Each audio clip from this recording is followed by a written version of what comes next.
My name is John Meredith. I am your instructor for this session today, and the session we'll have tomorrow morning. Tomorrow morning, basically East Coast time. So I am based at my home in Bedford, New Hampshire. What you see behind me is my office. I actually have a home office. I'm designated as a remote employee, so I have, like I said, a home office. I don't have to go to a WeWork facility or down to Redwood City where Sumo Logic's corporate headquarters are located. So that would be a heck of a commute. So out in California. Anyway, so I do want to welcome you to the Cert Jam, the East Coast Cert Jam.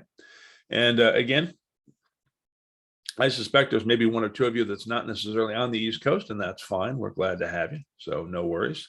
And Jeff, I just see that you just joined us, so I'm going to enable your microphone so you can say hi if you want. But let me go ahead and the only thing, well, actually, let me go ahead and get this party started. So I want to welcome you to the East Coast Cert Jam. We're doing, sometimes we do Cert Jams, we do them by region. And so today we'll do an East Coast one. Later tonight, we'll do one for Asia Pacific that my manager will be doing. So my name is John Meredith, and I'm a trainer here with Sumo Logic and have been with Sumo Logic just about 2 years. It'll be 2 years in January. And I've been teaching since about 1982. Started off as a Navy instructor once upon a time. And I'll be helped by Scott Bauer. And I'm not sure that I see Scott here yet.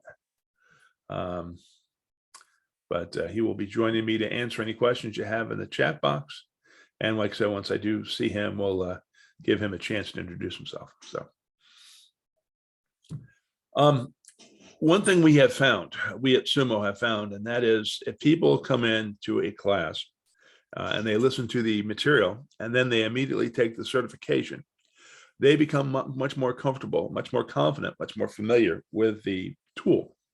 And by being much more confident and familiar with the tool, they are willing to use it much more. And so you'll find that with this class, we're going to show you some complex operators and various search optimizations and various things that you will be able to derive benefit from. And like I said, hopefully you will take off running here with regards to using Sumo Logic. And that's kind of our goal. We're an enabler, right?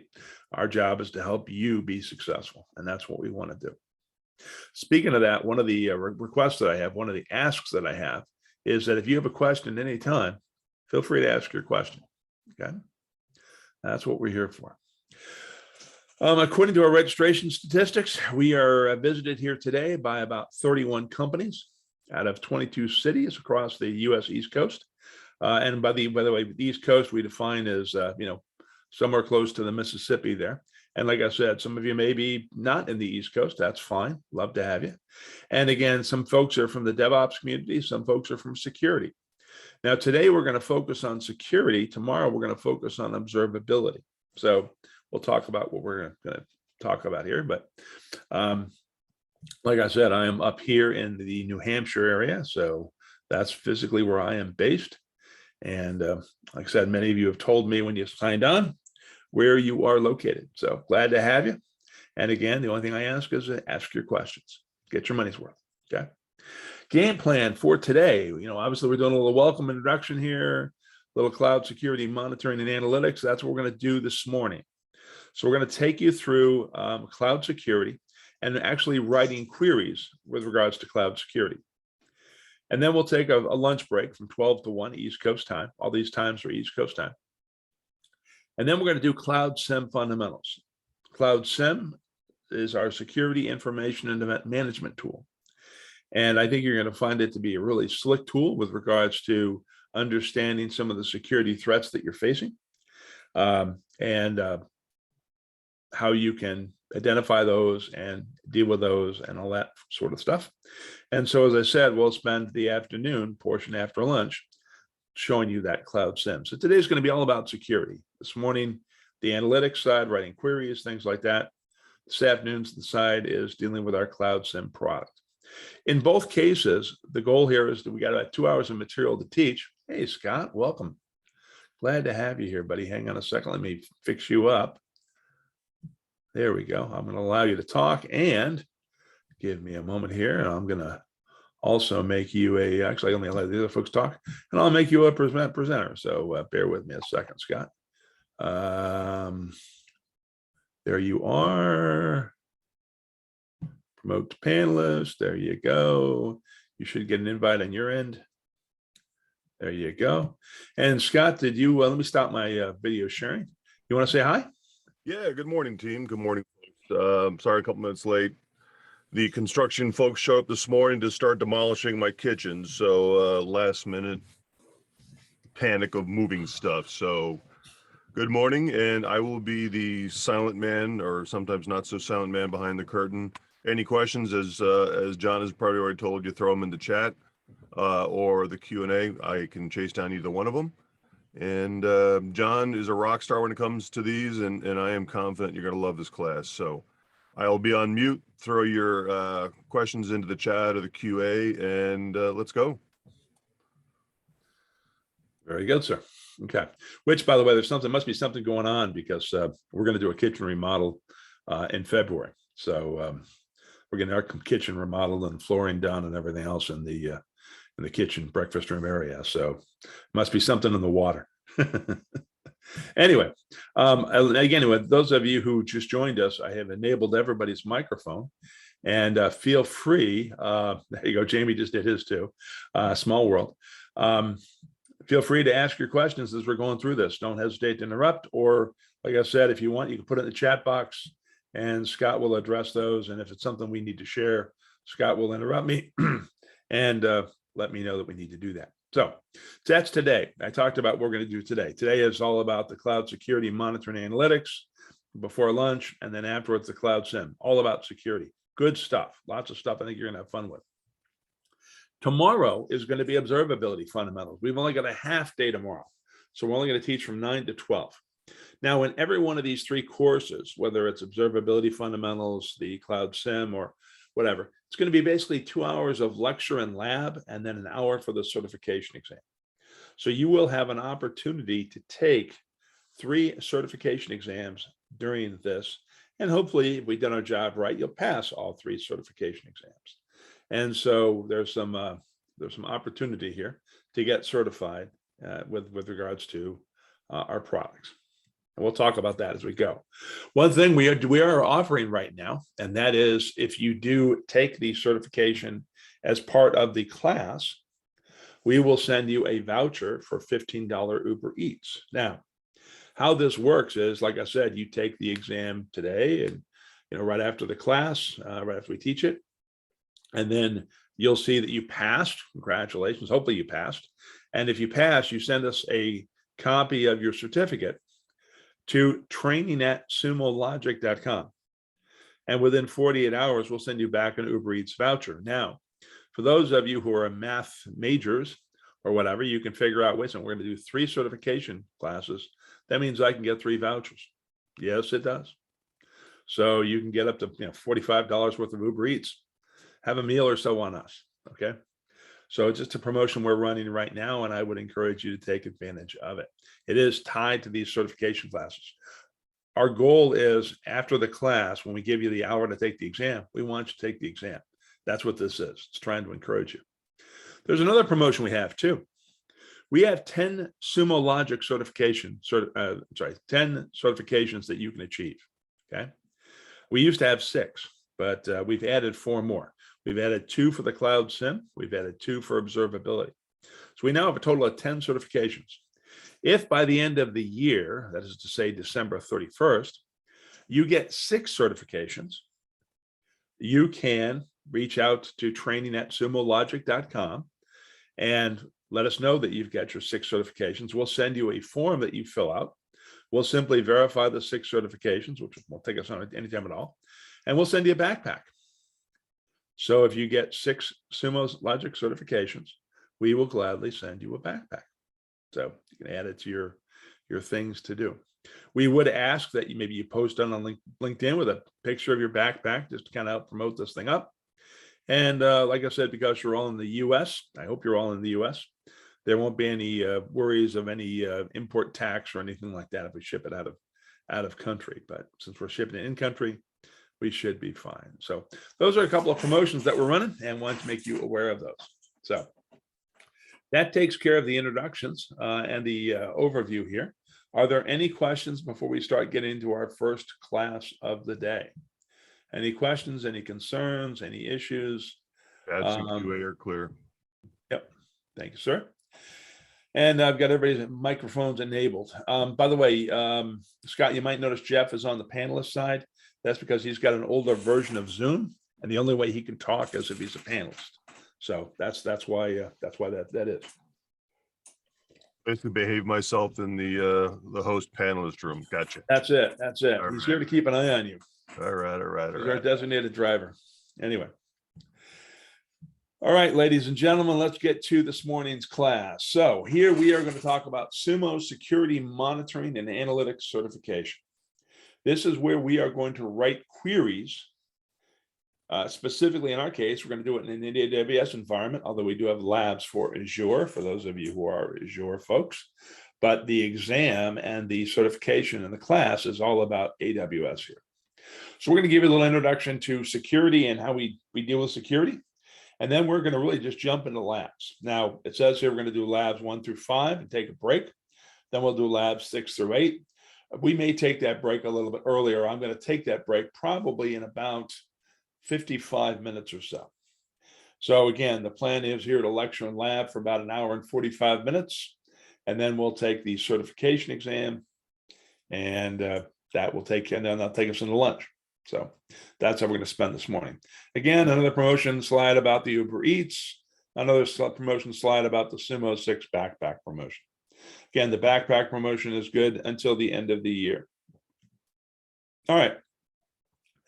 So I don't know how many of you are deeply familiar with Sumo Logic or not, but back in the day when I was an IT manager, and I'd done a couple stints as an IT manager, as a DBA, as a programmer, I always come back to what I enjoy doing most, which is teaching. So, but back when I was an IT manager, I used to come in early every morning and I used to review my logs. I'd review my backup logs to make sure my backups ran. I'd come in and review my Active Directory logs to make sure, so you got locked out, that sort of thing. I'd check my email logs. I'd, review my logs, and it took me about 45 minutes. Had I had Sumo Logic, I could probably done what took me 45 minutes to an hour and get it done in less than 5 minutes. So here, for example, we have a dashboard that you or I could create that talks about our operational intelligence. Are our systems up? Are our systems down? What's going on here? Are microservices failing? That sort of thing. We can build a dashboard to tell us what's happening with our environment. We can also focus on security intelligence, right? We can see where our users are logging in from. If I know the IP address you've logged in from, we have a partnership with a company called Newstar, where we can get the latitude and longitude of where that IP address is based. And we can display that on a map. We can also see firewall traffic. We can see what kind of environment you're logging in from, stuff like that. So we can build a dashboard that provides some sort of security intelligence. And our focus this morning is going to be this, focused on building this type of dashboard. Then, of course, there's your business intelligence, right? What, when people come to your website, what are they looking at? What are they interested in? What are they not interested in? If you just ran a promotion on something, are you seeing the activity based on that promotion? So some sort of a feedback mechanism there. And so again, you get this business intelligence that you can use Sumo Logic for as well. And then over here to the right, this global intelligence, what that is that's operational intelligence, security intelligence, and business intelligence at a very high level throughout the world. So, for example, if AWS Guard Duty tells us there's an attack going on in some part of the world, we might be able to see the customers and people who are affected by that. And, again, help folks out with regards to that sort of information. So this global intelligence is at a very high level, typically looking, across the world. And then your data could be on, of course, various applications, microservices, could be on the cloud, could be on-prem, we don't care. Could be from mobile devices. Again, we read all of these logs, read all this information, and you can ingest it, bring it all into Sumo Logic.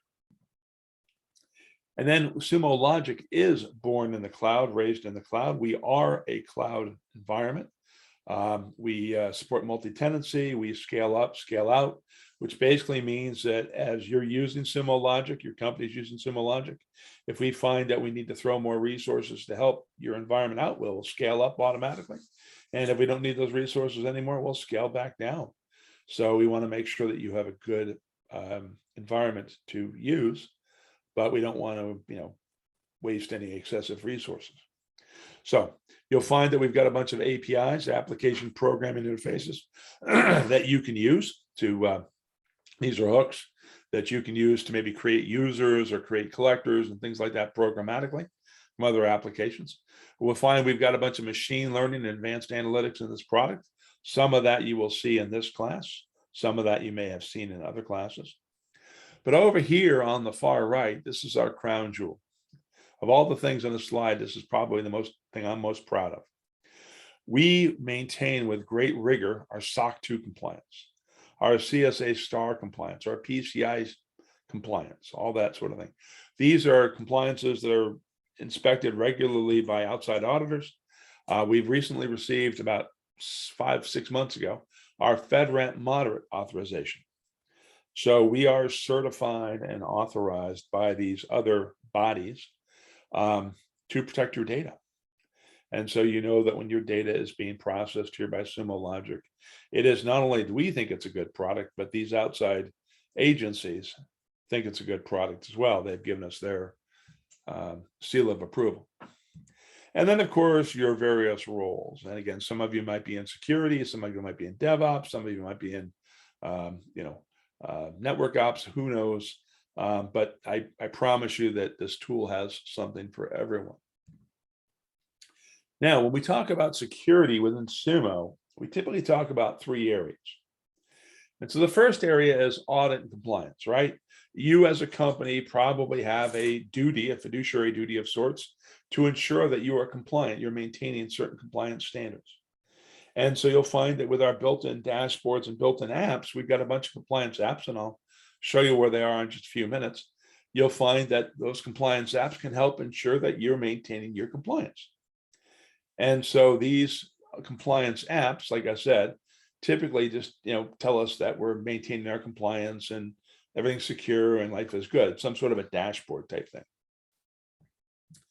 Then here in security analytics, which is what we're going to focus on this morning, here we're going to create queries, and we're going to create a dashboard specifically dealing with a bunch of security queries. See, there's a chat, something in the chat. I'll look at it here in just a second. And then we're also going to do some advanced analytics. So we're going to write queries that we're going to be able to create panels out of and display those panels inside of a dashboard. And that's what our focus is going to be on today. Okay. Thank you, Shri. And so that's going to be this morning, security analytics. And then this afternoon, we're going to show you the Cloud SIM tool. And again, the SIM stands for Security Information and Event Management. And this is a tool that we have that automatically takes the information from your various logs and various systems inside of Sumo Logic. And it basically looks at and correlates a lot of information, all these records and stuff, and determines that maybe you've got some security issues that you need to call your attention to. And this is based on the MITRE ATT&CK framework. So we'll talk about this afternoon and how this works. But today you're going to get a good dosing of security with regards to Sumo and how Sumo can help you with security. Tomorrow, like I said, our conversation is going to be on observability. Okay. When we talk about security analytics, that middle picture here, we're talking about writing queries, creating searches to look at information, taking those searches and getting the results probably in the form of a graph or some form of a result set. And we're going to add that to a dashboard. And so we're going to add and create a dashboard that you, quite frankly, can take with you today. And you can use, assuming you have AWS CloudTrail data. If you don't have AWS CloudTrail data, the dashboard is not going to be as portable as you want it to be.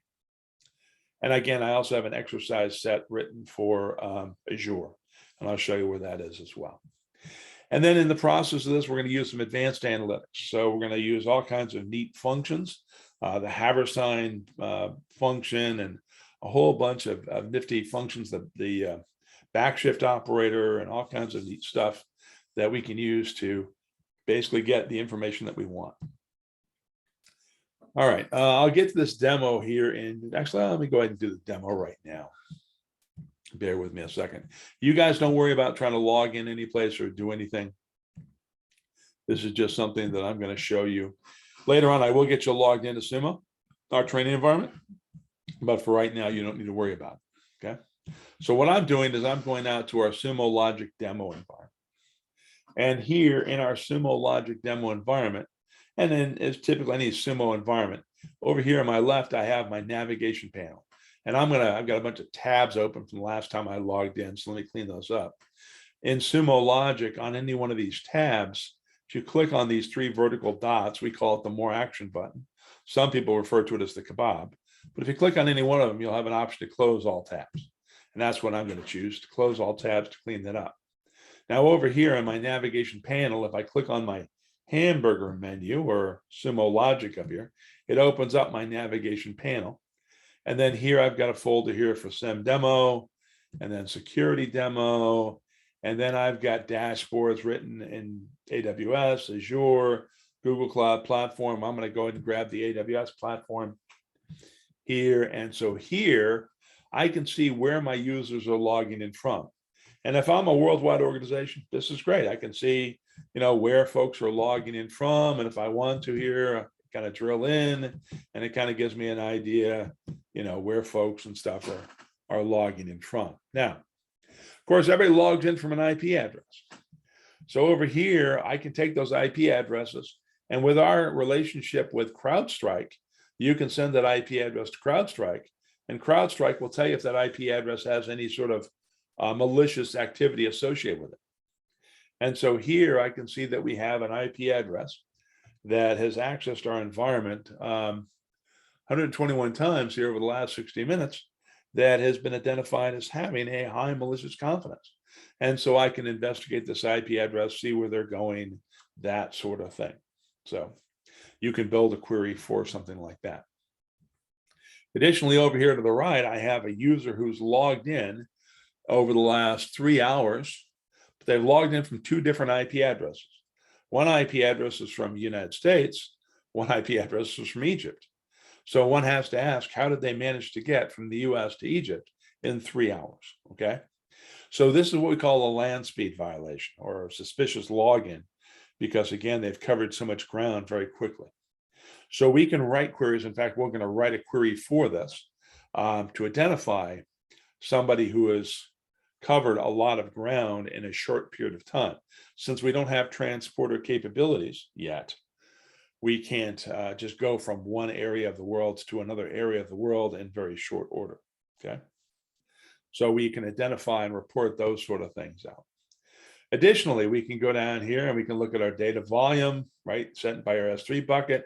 And if I want to here, I can also turn off some of this data so I can focus on what is important to me, but I can see where my data is coming from, what people are trying to access the data, that sort of thing.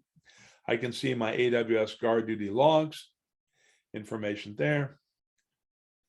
I can see information about my virtual private environment here, VPC, and I can see an outlier diagram, which again shows me my data.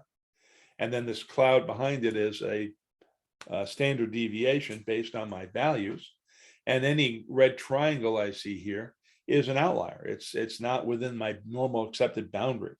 So statistically speaking, I can see when I have certain deviations that I may want to examine, I may want to look into. And then over here, I can see my firewall traffic again, bytes sent, bytes received. My bytes sent, by the way, is much lower than my bytes received. It's down here. That's why I turned off my bytes received for a second, so I can see my sent a little easier. I can see here my anti-malware event. How many files have I cleaned? How many files have I quarantined? How many files over a particular period of time over the last 3 hours? So you get a sense for this. Now, one thing, you're probably looking at this dashboard and saying, oh my God, look at all these problems. Well, hopefully if you have this dashboard in your environment, you won't have near this many problems. You'll have a very rarity of malware or something like that. But for our purposes, This is our training environment, our demo environment. We want bad things to show up so that we can identify them, we can fix them, we can take care of them, okay? So I don't think that this is hopefully a typical day in the life. I hope this is not a day in the life that you might have. Hopefully things are fairly quiet for you. And then over here, I can look at, again, various monitoring and event histories. I can see anything that's rated as high or critical or medium or low to see some sort of activity on my AWS environment, that sort of thing. So this is an example of the type of dashboard that you and I can build to play in and write queries against to see how your security is doing. Any questions on the demo? All right, let me just do a quick dash here and make sure everybody has the right to the privilege here to talk if they want to in the Zoom call. And so let me get back to my slides here. So that's the demo. And the next thing we'd like you to do is we'd like you all to log in. Now, what you're going to do is you're going to fire up a Google Chrome or Firefox browser. We find our product works best on Google Chrome or Firefox. And you're going to go to the URL service.sumologic.com. That's service.sumologic.com. And then I want you to know we've got some other classes going on concurrently with this one. For that reason, I want you to pick a 3-digit number from 001 to 250. Okay. I don't care what number you pick.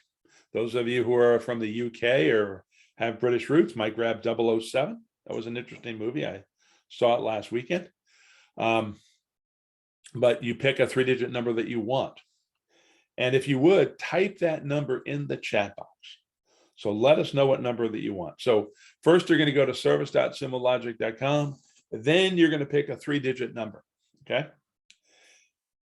And then you're going to log in as an email address of training plus analyst with that 3-digit number at sumologic.com. So your email address is going to be training plus analyst with that 3-digit number at sumologic.com. So Jamie took 250. So Jamie's would be training plus analyst 250 at sumologic.com. Good. Thanks, Jamie. And guys, if you're having an issue, just pick another number. We don't really have the time to troubleshoot if an account is locked out. This is a shared environment. So if you got one that doesn't work, throw it out, go to another one. Yep. And Phil and Brian, I would appreciate if you guys would grab numbers under 250, please. Under 250. And then the password is security 21 exclamation mark. And please don't forget the exclamation mark. So if you'll bear with me just a second, I'm going to take this information and I am going to copy it and put it in the chat box. So bear with me a second. So it might be easier for you to copy and paste out of the chat box. And I am going to go into here and I'm going to log out, actually switch over to training, and I'm going to sign out from here. And so I'm in the same boat you're in. It's asking me to log in. And just for fun, since I asked you to grab a number between 1 and 250, you can grab whatever number that you want. And actually, I want to grab analyst. Training plus analyst, and then I'll grab 333. I'm sorry, what's under 250 tonight? How about 210? Okay, and then the password, and let me let you see the password here. So let me just change this.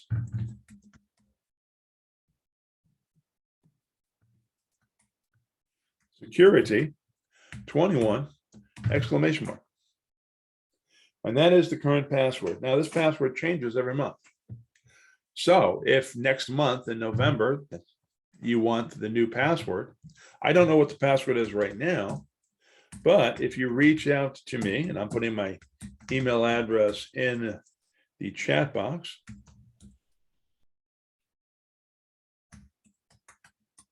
you reach out to me after we change the password, I'll let you know what the password is.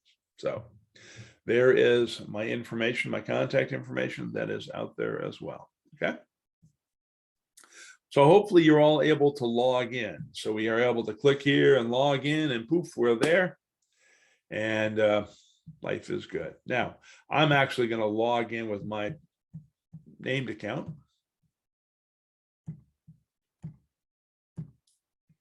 And so we should be in good shape.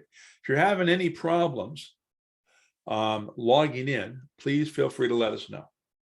But what I'd like you to do, if you are logged in, I'd like you to raise your hand. So if you're all logged in, successful, safe and sound, and all that good stuff, please raise your hand. And just so you know, I've got about 8 hands up so far. 9, good, thank you.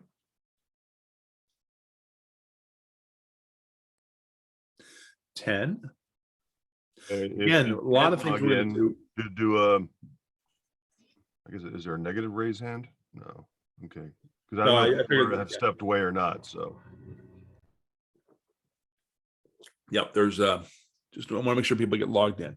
Again, if you're having problems, reach out to myself or Scott, and we will gladly try to help you. But I'm assuming, I know, there are 17 people here in attendance. I've got 10 of you who've raised your hands. I realize that maybe a few of you have gotten distracted by work or whatever and aren't able to log in right now because of some crisis at work. So I don't expect 100%, but I do want to make sure everybody has a chance to log in, because a lot of what we're going to do is be practical hands-on exercises. And this is a chance for you to play. Okay. So if you're having problems, let Scott or myself know either in the chat or unmute your mic and let us know. Okay. Otherwise, I'm assuming those of you who are in, and life is good. I'm going to lower all hands. And I'm going to go ahead and press forward here. Hang on a second. So somebody just raised their hand. Great. Looks like we are in good shape. Excellent. All right. So let us, and again, you'll notice I've got a lot of tabs open for my previous logins from previous classes. So let me click on any tab I want. And I'm going to click on these 3 vertical dots, and I'm going to close all tabs. There we go. Now, a couple things I want to do before we get into the labs and all that stuff. And I show you where the labs are. First thing I'd like to do is, if you have not already opened up the navigation panel, please do. Again, you'll see a hamburger menu, or it looks like a stack of pancakes. And don't ask me why things relate to food. For me, it's probably not a healthy conversation. Okay. But if you open that up and click on that, down here, you will see the main menu. And in the main menu, you'll see a help choice. If you click on help, and then if you click on community under help, this takes you to our Sumo Logic community. Here is where we, Sumo Logic, our customers, our partners, everybody can collaborate on things. So, for example, if you have an idea, a suggestion for a future enhancement, or something that would make the product even better, there's an ideas area that you can go to, and you can put in your idea and you can vote on other ideas. So we would encourage you to check that out. There's our documentation, which I'll come back and talk about in just a minute. But the thing I brought you to community for is, in the community, Sumo Logic community, I'd like you to search for the word slides. SLIDES. I don't care if you type it uppercase or lowercase, makes no difference. But I want you to do a search for slides.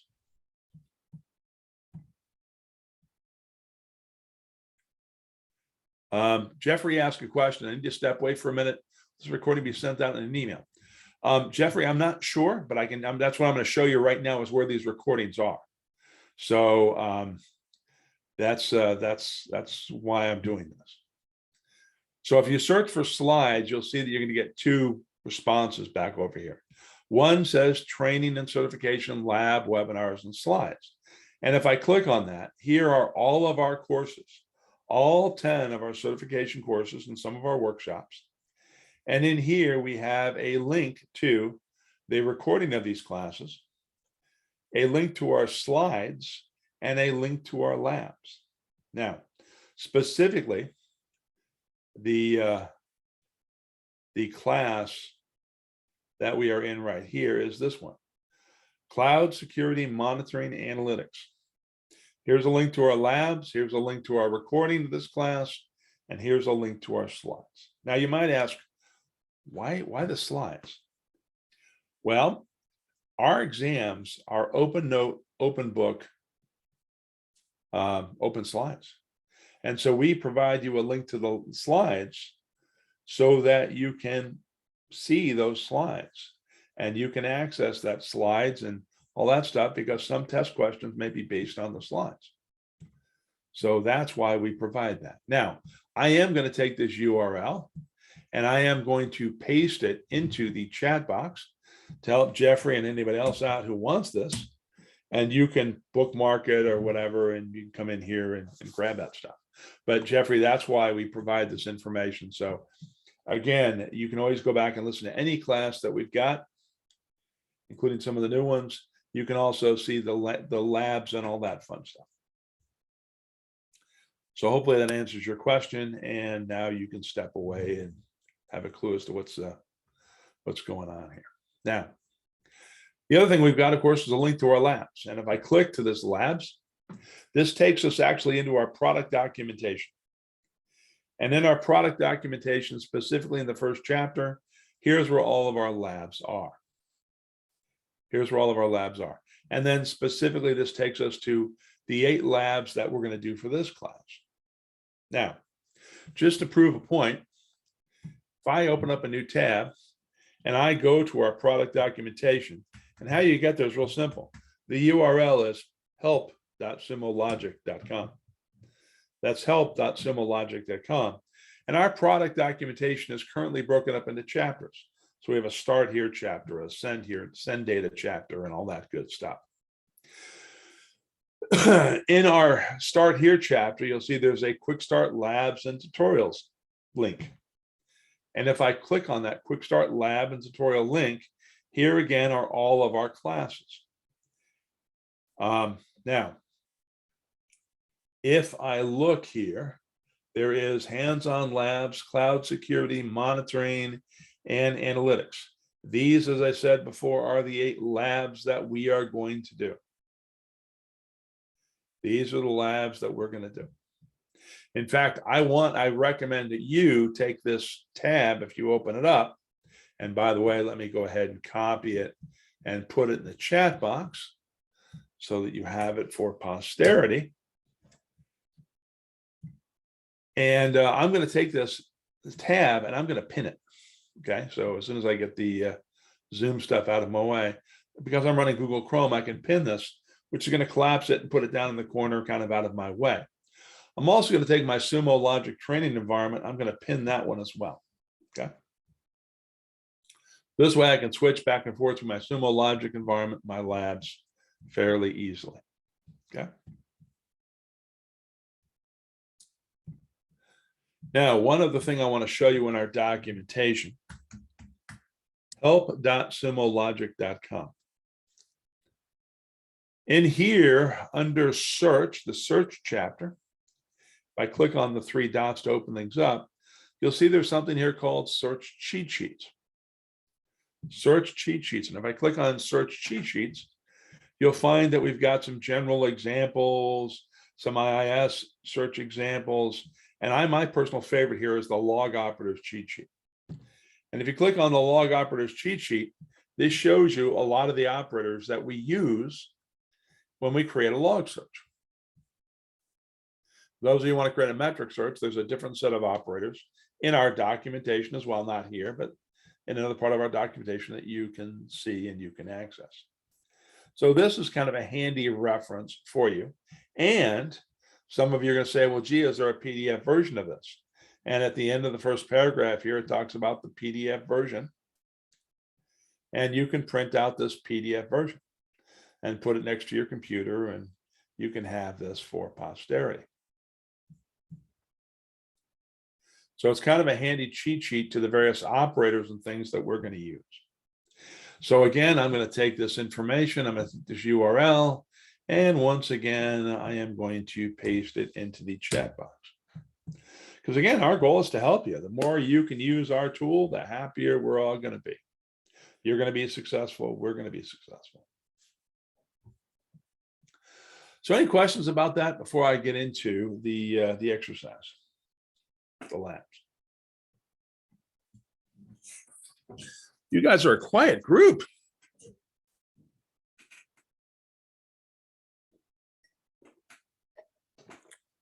I'm going to have a swallow of coffee. I can And unmute my microphone and you can hear the workers upstairs pounding on stuff. Actually, I'm not as you want. hearing anything yet, Scott. So I think your noise cancellation may be working well. I'm not hearing anything, but that's a good thing. Madi, I see that we needed to enable your microphone to talk, so that's been enabled for you. Thank you very much for being patient. Also, Scott, if you get a chance, occasionally look at the attendees and make sure they're all enabled to talk. If somebody logs out and logs back in, we probably need to re-enable that. All right, so let's get to the matter at hand. So what I want to do is I want to go in here to these labs. Now, these labs were written for AWS, an AWS CloudTrail environment. And if you have AWS CloudTrail, you can take these labs and you can do these labs in your company's environment. Okay. Some of you might be Azure folks. Maybe you're not running AWS. Maybe you're running Azure. Well, if you look down here closely, you'll see that we have some hands-on labs, security analytics for Azure. And we wrote these labs. They're kind of the equivalent of the AWS labs, but they were written for an Azure environment. So these are not going to be covered by the test, but if you're in Azure shop and you want to play with Azure a little bit, there's 10 labs that you can play with. In our case, we're going to focus on these cloud security monitoring and analytics labs. By the way, in our training environment, we both have data from both Azure and from AWS. So any labs that we have in here will run on our training environments. Okay, we've set it up so that will happen. Now, just a quick one there. This is a shared training environment, so you guys all have, the 3-digit number that calls you out. But if you're creating stuff during the labs, don't put stuff there you don't want everybody to see. This is a training environment. Yep. Thank you, Scott. You're absolutely right. And then the good news is that they don't have the ability to collect collectors and stuff like that just yet. So we're good. But definitely something, yeah, you want to be careful what you do. And most importantly, you don't want to take any of your company data and bring it into this training environment. That would not be a good thing. So thank you for mentioning that. All right. So here, we're going to start off here with a little overview here. What are we going to do? We're going to build the dashboard. In 8 labs, we're going to build the dashboard, and actually part of the labs include exporting that dashboard and showing you how to import it into your environment if you want to. And obviously, all the queries that we're going to create are regarding security issues. We want to see land speed violations. We want to see people who are failed to log in. We want to see what could be potentially brute force attacks. And so we're going to focus on these aspects with regards to security in these 8 labs. Okay. In fact, you'll find there's an introduction section here before each lab. And again, it's really providing you an overview of what are we doing, right? You need the ability within your company to identify security threats, right? And maybe you've got some sort of a security operations center. You'll be able to detect, investigate, and respond based on these operators, the dashboards and stuff that you build that your SOC team could use. Additionally, this afternoon, we're going to go to a totally different area, and we're going to show you our Cloud SIM solution, which is also used by your SOC environment. But this introduction talks about how to access our training environment. Now you can log in and all that good stuff. And so we're going to go into lab number 1. And in lab number 1, we are going to go ahead and we want to monitor and see who's logging in and how they are logging in. Okay, we're going to write a query for this. So what we want to do here, we want to see when users log in and how they log in into our AWS environment. Okay. So it talks about here lab activity. Our CloudTrail log is the log that's in JSON format.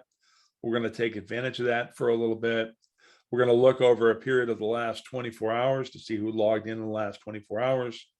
And we're also going to rename certain fields. So As those of you who had other classes with us before, you know I can take this code, I can right click on this code, swipe over this code, right click on this code, and I can copy it and I can paste it.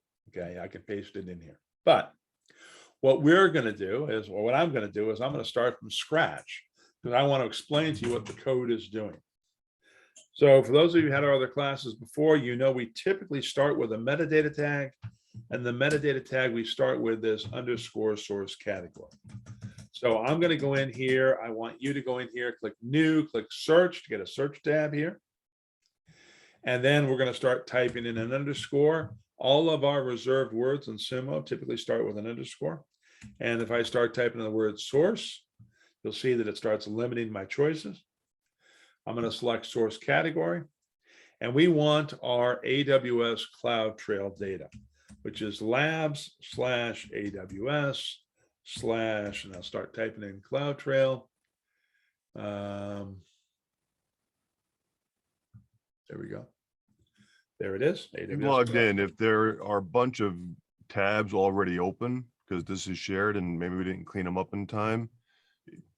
Can you, John, can you go to the tab and show them how to close all tabs? Yep. Done that a couple times, but that's okay. Oh, I'm sorry. That's okay. Well, I've got a bunch of tabs open here. As Scott mentioned, you can click on the more action button here and you can tell it to close all tabs. Now, this tab I want to keep open because I'm starting to build a query. I want to close all the other tabs. There's an option here that says close other tabs. That will close all the other tabs and keep this tab open. So yes, as Scott mentioned, this thing's really, really powerful. One other thing I'm going to dovetail on Scott's comment, and that is over here to the right, this little three, again, more action button here. If you click on that, this also gives you a link to those cheat sheets I was talking about, where you can find the operative cheat sheets. So just want to make things easy for you. So what I've done here is I've said, look, give me the data from my lab/AWS/Cloud Trail data. And I want to look at the last 24 hours worth of data. So I can pick the time frame that I want, relative time frame, or I can go to custom and I can pick a date range if I want, all kinds of fun stuff here. Okay. And if you want to learn more about the times and all stuff, we can talk about that. We talk about that typically in the search mastery class or the fundamentals class, but there's some questions you have, feel free to ask. Then I click this blue button with a little magnifying glass, and that runs my query, or I can also hit the enter key on my keyboard. So what I'm looking at here, folks, is like 267,197 records over the last 24 hours from my Cloud Trail data. Now, I haven't filtered for anything specific or not looking for anything specific, but here I can see there's 267,000. So the first page here, there's about 25 listed here, and then I can go on to the next page and the next page and so forth and so on. Okay. But the second thing I want to do is I want to provide specific fields here. Now, because this information is in JSON, when we encounter a JSON log, we typically take all the fields that are here and we extract them out and put them in this area here called the field browser. And if I normally want to select a field, for example, here, maybe I want AWS region. First of all, I can click on AWS region and a pop-up appears showing me all the values of my AWS region up to a value of 10. And then it shows me the count of how many and the relative percentage of all of my 267,000 messages. So I can see what region they're coming from. But also I can check mark this check mark, and now it adds it into my query and pulls out that field. So you could, I can, we can go ahead and check or deselect the various fields that we want to pull out. Now, the problem is if we want to rename them, there's something else we have to do. We have to use an as clause. So here in lab 1, we're going to grab some fields and we're going to add an as clause to rename them. So what I want to do here is I want to find in here somewhere my event type. There is event type. And to select this and to add this code in here, I can find the field event type. I can right click on that and I can say parse selected key. And when I say parse selected key, you'll see that it automatically adds this JSON field equals raw event type. And if I run this, it has now extracted out the event type. Now, the problem is this event type is fine, but in our company, we don't call it underscore event type. We call it event underscore type for whatever reason. And I need to put an as in there because what I want to do is I want to rename this field. I want to refer to it as event underscore type. Just like in SQL languages, you can use an as clause to rename something. We're doing that here. So what I've done is I've extracted out the event type field. I've renamed it, and here it is with its new name. Now, additionally, I want to grab the source IP field. So again, I'm going to go in here, there's source IP, right click on it, parse selected key, and I am going to add another as clause here, and I'm going to call it SRC underscore IP. Obviously, if you wanted to call it client IP, you can do it source IP, whatever you want to call it, you can do that. By the way, notice I'm down a few thousand messages. It's because not everything has an event type or has a source IP. Okay. Now, normally I would go in here to my event user identity, and in my user identity, I would look for something called a username. But not all messages here have username. So I've got to go find one, and it will take a little while. Rather than finding one, what I'm going to do is I'm going to take this line of code right here. Take just this line of code right here. Take just this line of code right here. There you go. Copy it. And I can paste it. And it doesn't make any difference what order these are in. These are all kind of equal. So now what it's doing is it's finding any field that has user identity dot username, and it's extracting out that username for me. And it's calling it actor. And you'll notice that a lot of there's only a few fields here, 68,000 fields or records that have that particular field in it. And so not only when I parse these fields out, does it parse and extract the field out, but it actually filters the amount of data that I get back. Now, the reason I'm doing this is that I'm going to use event type and actor and source IP to display information for my part of my query here. So I need those particular fields. A quick one, and this caught me up when I was first getting into the product. Enter, as John has shown, runs the query that you have sitting up there. To add a line, hit the shift key and enter.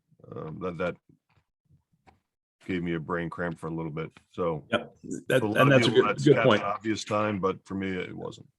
No, I appreciate it because Scott, I didn't mention it. You're absolutely right. So yeah, if you want to add a new line or add something new line, it's a shift enter or an alt enter, depending on if you're on a Windows keyboard or a Mac keyboard. So yeah, thank you, Scott, for bringing that up. So we've got our query start to be built here. And again, if you have any problems, let us know. Put something in the chat box. Feel free to open your mic and ask your questions, whatever we can do to help you out. Okay. All right, so that takes care of this first step. We've added this information in there. And the second step is showing us how we did that, right? We parse the selected V. They want us to go ahead and grab event name now. So again, to grab event name, I am going to find, there is event name in one of my messages, right click, parse selected key, it automatically adds it in here. I can add an as clause and rename it to whatever I want to call it. And our company convention, if you will, is that we're going to put first name underscore second name. And so now when I run this, I now see here's my event name. One thing you might notice is this is listed actor, event name, event type, source IP. That's not the same order I have here. And the reason it puts it down here, alphabetically. You'll find that later on I could use a fields command, FIELDS, to change the order of what's being displayed down here. You'll see that a little later in the course. But I can use the fields command to decide what I want to display and what I don't want to display, and the order that I want to display them in. So that's what step 2 is doing. Step 4, we are all caught up. Now, what I want to do is I want to create some parameters. And the reason is I want to be able to pick and choose what event type and or maybe what user I want to filter from. So we're going to add a where clause. And so down here, now I could type it in, or again, you can copy it and paste it. When you want to add an additional command, that's something I haven't pointed out earlier. I did not point out. You do it with a pipe command. So here's our initial command, and then I got pipe this, pipe this, pipe that. These are additional commands. And so what I want to do is I want to say where, and where is a reserved word, so it shows up in pink or lavender or whatever color you want to call it. And I can say event, is event type or event name? I can't remember which. Yeah. Event type. Event underscore type. And then I'm going to type and use the word matches. And matches is going to do a string match. Okay, string match. And then I can put whatever I want to on the right side. We recommend that I'm going to call this parameter the same name as my field name, just to keep things simple. Now, you're going to find there's 2 ways to create a parameter. 2 ways. First of all, before I do anything, I want you to note there's nothing down here in this gray area. Nothing there at all. If I swipe over the word event type over here in the red of matches, now I have this ability to create a parameter. So one way to create a parameter is you can swipe over and choose create parameter. And if you click on choose to create parameter, I get to give it a parameter name. That parameter name, again, is going to be called event underscore type, the same as my field name. Just keep things simple. And then my default value. If I want to see all of the values possible, I'm going to use a wildcard. For us, a wildcard is a star. So if I type in a star, that means I want to see all the event types, all the possible event types. And then it realizes, because I'm doing a match, this is a string. And I could put a description in here if I want to. And I can even set the values, a pick list, if you will. And I'll get into that a little bit later, how we can set in a pick list to make it easy for my users to see my various choices. But I'm going to leave this stuff blank. I'm going to click save. And now I have, here's my parameter. Here is my query. If I want to, I can close this down so all my user sees is my parameter. And when they run this, they, of course, are able to see all the various event types. API call, AWS API call. There's also AWS console login, okay, which I scroll down far enough, you'd see. But I could take this value right there, copy it,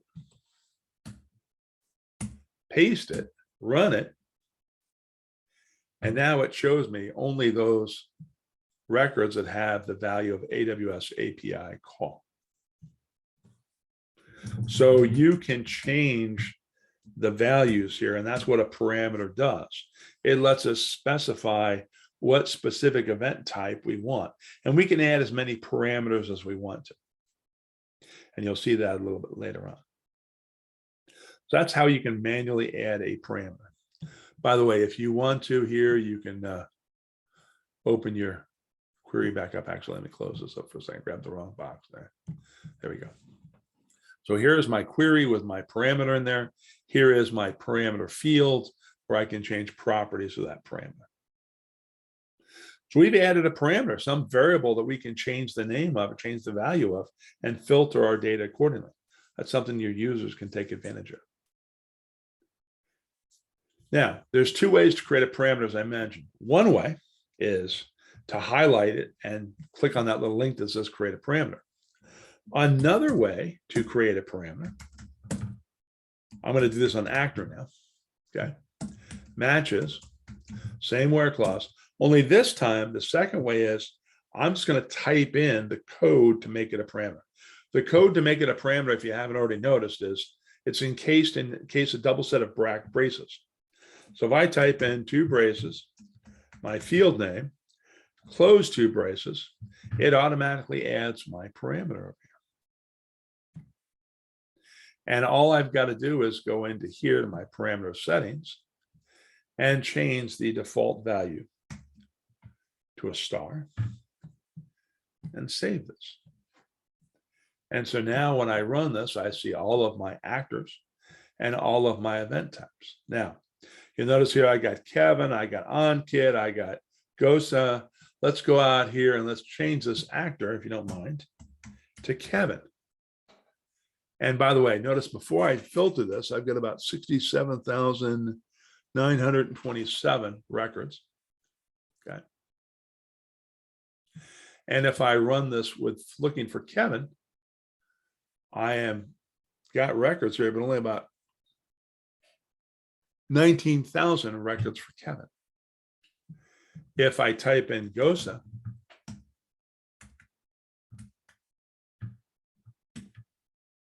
hopefully I spelled that correctly. I think I did.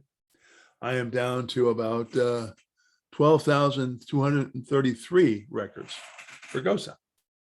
Okay. The point is that you and I can filter, and your users can filter for a specific actor. Okay. And so that's how we create parameters. So we got lots of questions here. So let's make sure. Okay, cool.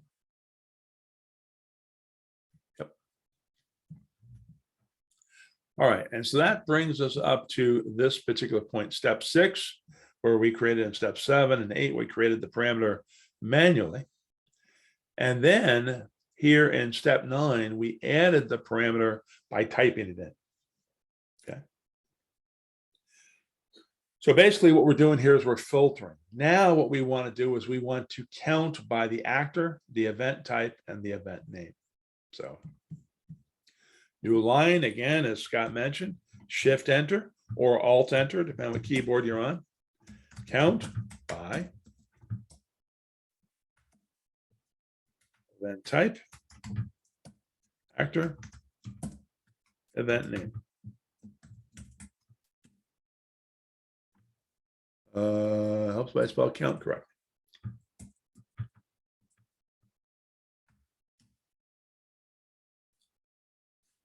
There you go. Now, when I do a count, that's going to create this aggregates tab. And with this aggregates tab, I now have the ability to create bar charts and column charts and area charts and pie charts and all kinds of cool stuff. I can't do that in the messages tab. On the messages tab, I don't have that capability. Only on the aggregates tab, which means that if you want to create some sort of a visualization, you're going to have to do some sort of an aggregation. And you'll see that in the form of a question here in just a few minutes. All right. And then what I want to do here is I want to filter it, and I only see my top 10 actors and count. So what I'm going to do here, to save myself a little time, is I'm going to copy these last 2 lines. Just these last 2 lines, John. There we go. Copy. Go down here and paste. Now that top 10 is going to filter by only seeing the last top 10 values. I'm not going to see all my values. So notice if I look down here, I've got 23 values, 23 records. I'm going to comment out this transpose command for a second.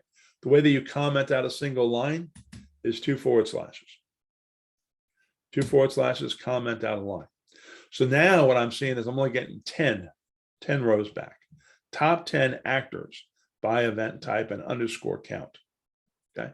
By the way, count here, and actually let me make this a little bit bigger for you to see here, folks.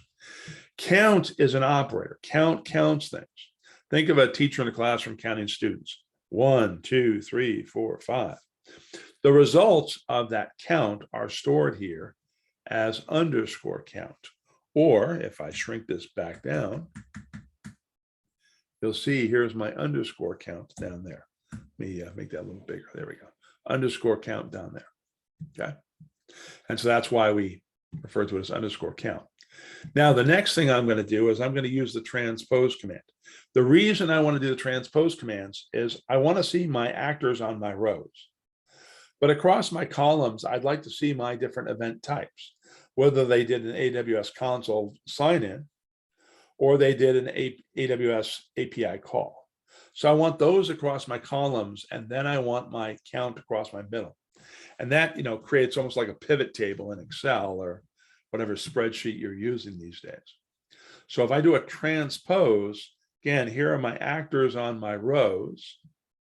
And on my column, I want my event type. So here's one AWS API call.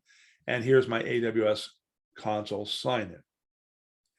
Now, again, I could go up here and I could change this parameter to Kevin. And now I only see Kevin's information. Or maybe what I want to do is I only want to see my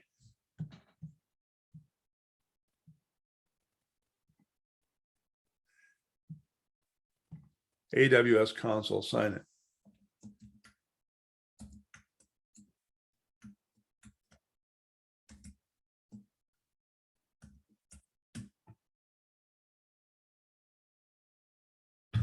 Helps if I spell sign in correctly.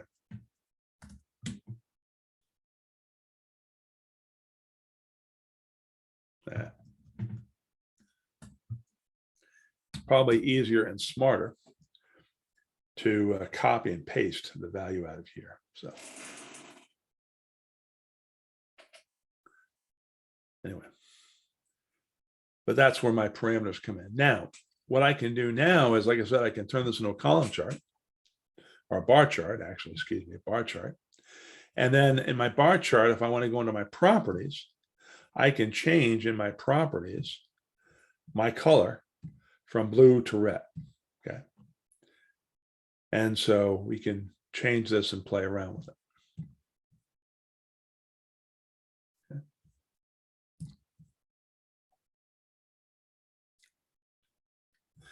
So that pretty much wraps up lab one with one little thing we got to do though. Okay, a couple things we got to do here. We've basically turned this into a bar chart, and there's two things I want to do. One, I want to create a pick list for my event type. I want to create a pick list for my event type so that when I get rid of the star, I see my choices. And so what you would do is you would create a query that gets you the values of your different event types. And we've already done that. We've created that query and we've saved that query. So what they want us to do here is they want us to go in here and go back into here. They want us to go into our event type, click on the ellipses, manage the parameter settings. And down here where it says set values for the parameter, we're going to open that up. And we've got a couple of choices here, right? Choose different choices that we want. I could physically type in the text entries if I wanted to. I could use a combination of label and value pairs, or I could use a lookup. In this case, we're going to choose to use a lookup. Now, what lookup file has, and this lookup file has already been saved and shared out there. So this lookup file has already been created. So we're going to type in a / type in the word shared because it's going to be in our common library. Then we're going to start typing in the word / and then the word event. And you'll notice here that we've got something here called event types. So we have created the results of a query that we've saved to the file system, to the Sumo logic environment. And it's called event types. We've done that already. Later on, I'll show you actually how to create the query and how to use that. But when I look at this file called event types and I look at what fields it contains, it only contains one field. That's called event type. And so if I select this event type and I then click save, now when I get rid of the star, you'll notice it gives me a pick list. And now I can check this out.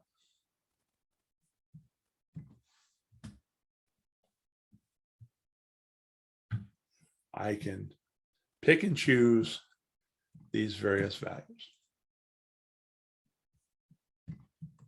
And later on, we'll do one for actor a little bit later in the course. But I'm going to put my star back in there, see both sets of my data. All right.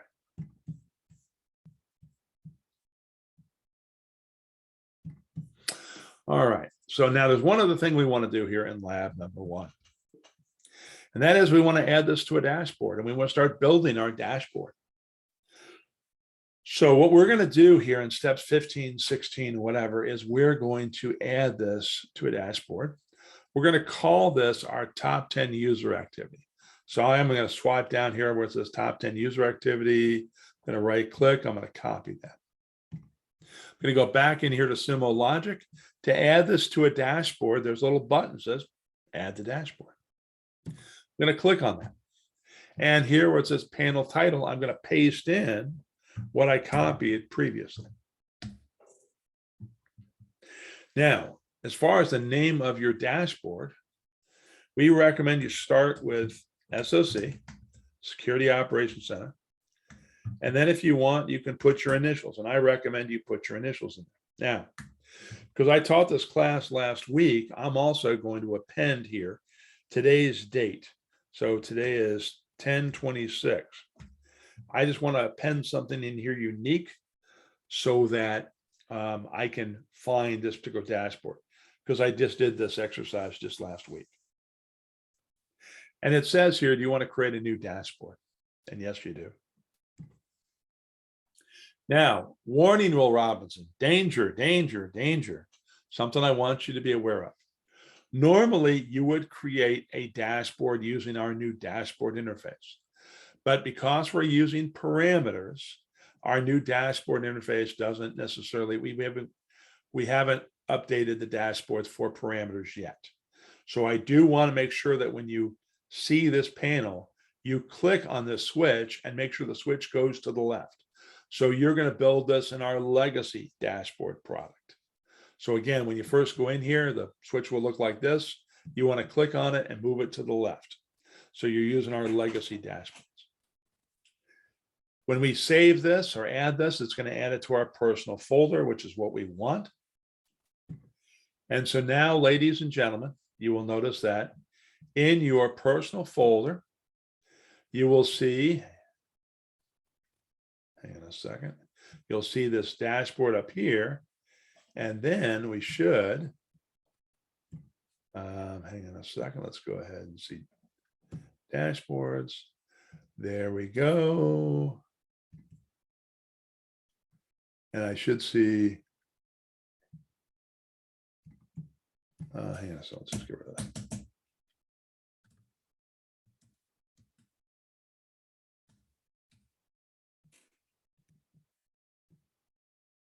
There we go.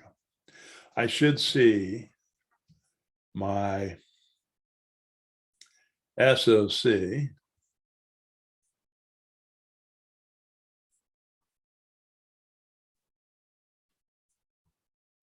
There we go. SOC 1026. There it is. So I found it. And of course, you'll see it right here. Now we can make this dashboard bigger, smaller, whatever we want. But there's our dashboard. We're ready to go. In a minute, a little later on, I'll show you how we can play with the parameters in here. But that takes care of lab number 1.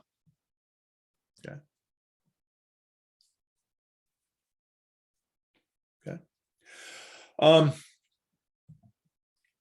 Nayland, you asked a real quick question here, and that is, if I leave my current organization, how can I access my profile and certifications?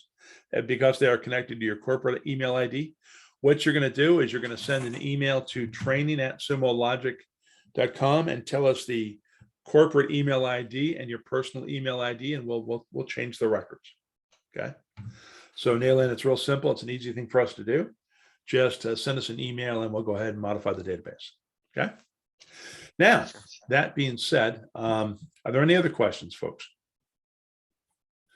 I am going to go through these review questions in just a little bit. Actually, let's do them real quick. So the quiz questions here: JSON field equals raw, source IP extracts the source IP and all its subsequent values that appear in the incoming log messages.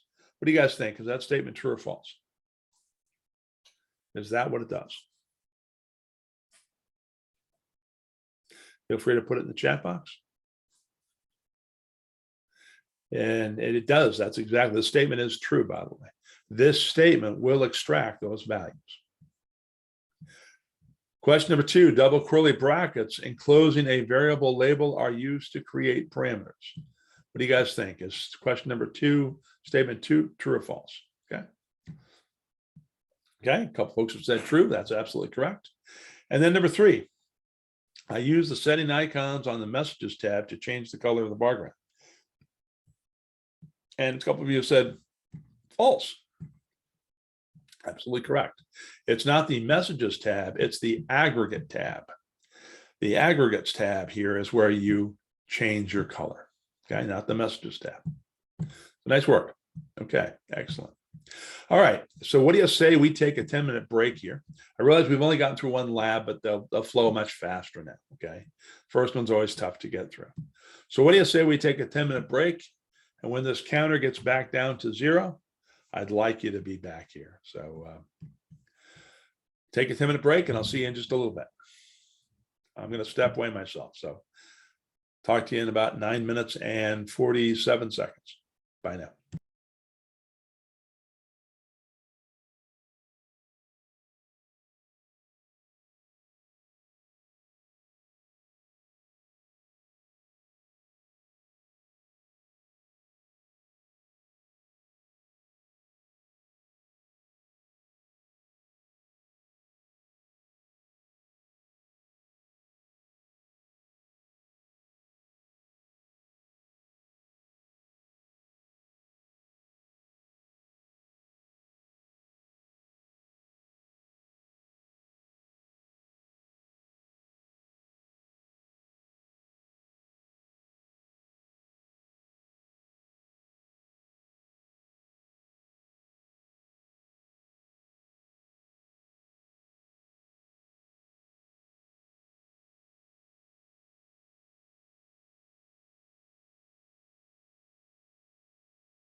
And folks, I realize I'm sharing right now, but don't let that bother you. I'm just doing something here for one of your fellow classmates here. So just bear with me a second.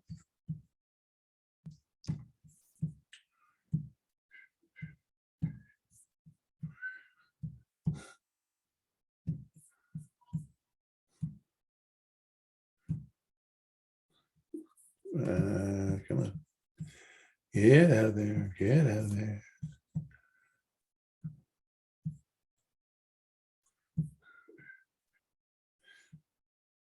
Zoom has its ribbon bar right on the top, which is where I don't want it. So anyway. And let me just go here. There we go.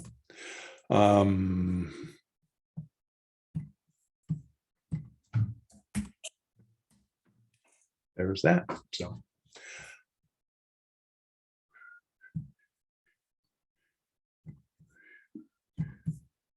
and we'll start up here in a little less than a minute. See you soon.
Okay, folks, 10-minute break has happened and we are done with 10-minute break.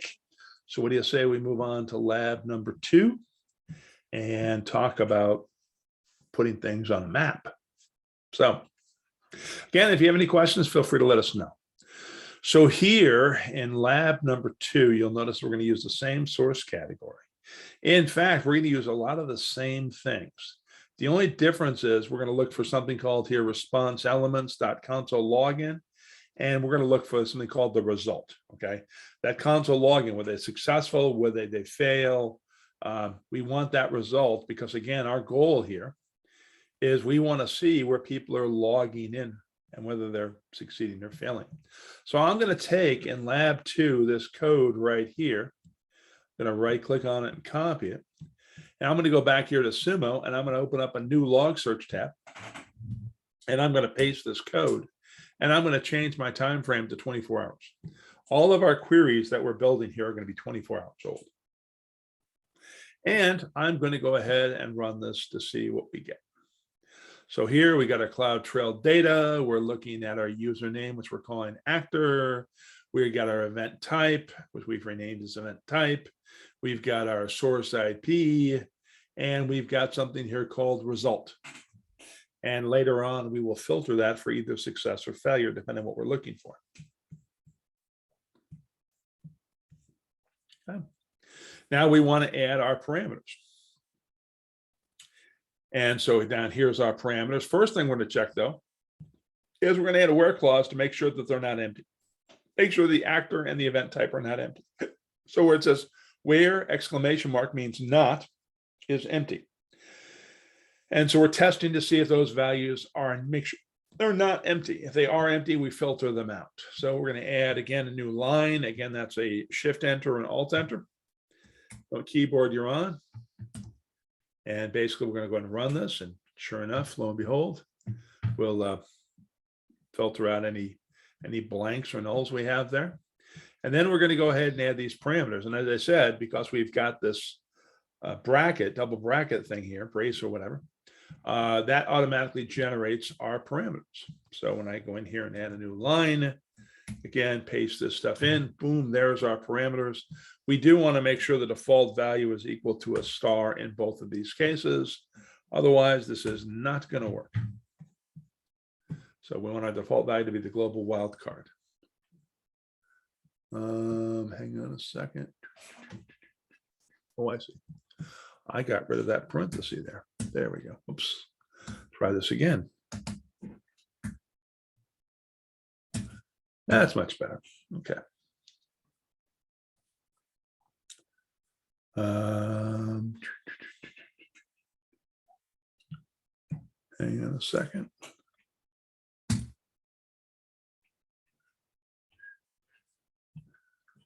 Why am I not getting anything? Just check this.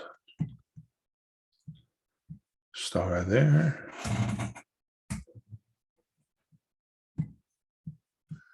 Check this.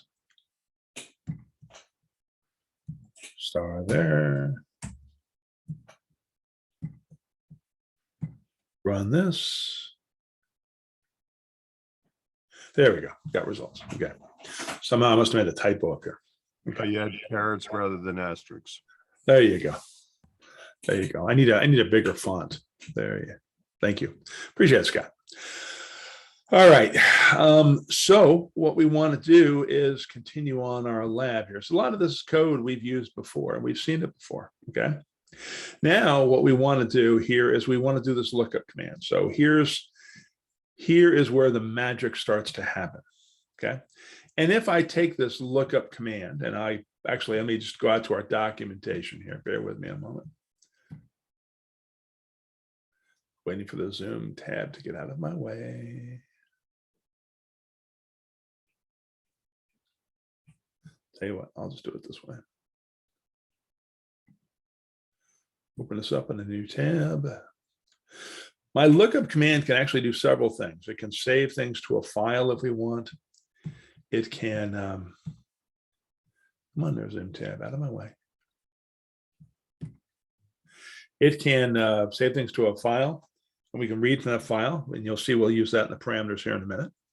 It can also be used to look up CrowdStrike information, as well as map and geographic location information. So if you went out to Sumo Logic and the documentation, and did a search for geo lookup, you would find that the way you use this lookup command is you actually start at the back of it. So we grabbed source IP earlier, right? We grabbed source IP up here. We're going to pass source IP into this geolocation. And in this geolocation, it's then going to give us the IP address. It's going to give us, it's going to give us latitude and longitude. Now we need latitude and longitude and count to be able to render this as a map. But I may want some other information like a country name, city, region, that sort of thing.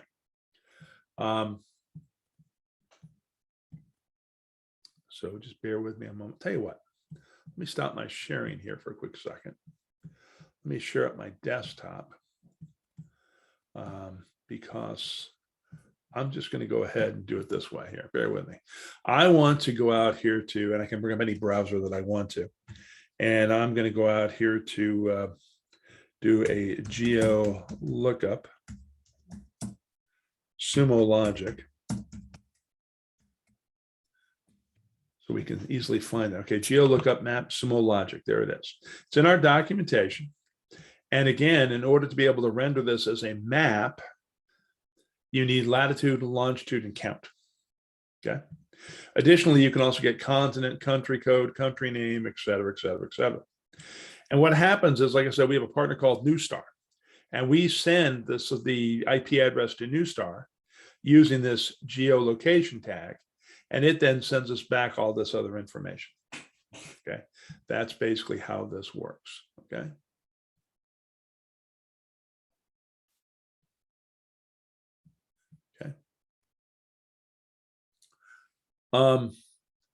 Nayland, if you're from India, that may be a problem because you may have to pay, import tax or something on it, just so you know. Again, this is about a question that's been posted on the chat, nothing to do with the class per se. So that may be an issue why, but well, like I said, as Scott said, we'll look into this. So this is the conversation about GeoLookup, okay? And so now if I get rid of this, excuse me, get rid of it, not maximize it. Thank you very much. And so if I take this line of code and I add it into my query,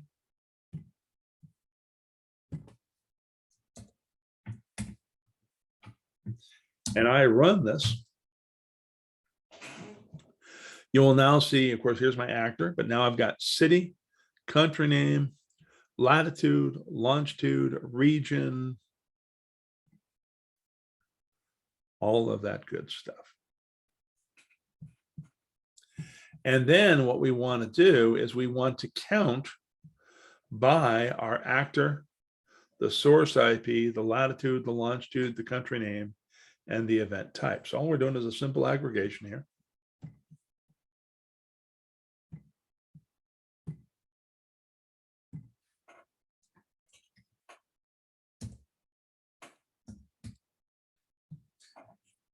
And again, our count by is going to create this aggregates tab. And so now I'm seeing here's my actor, here's my source IP, here's their latitude, here's their longitude, country name, if they have one, their login type, and of course their count.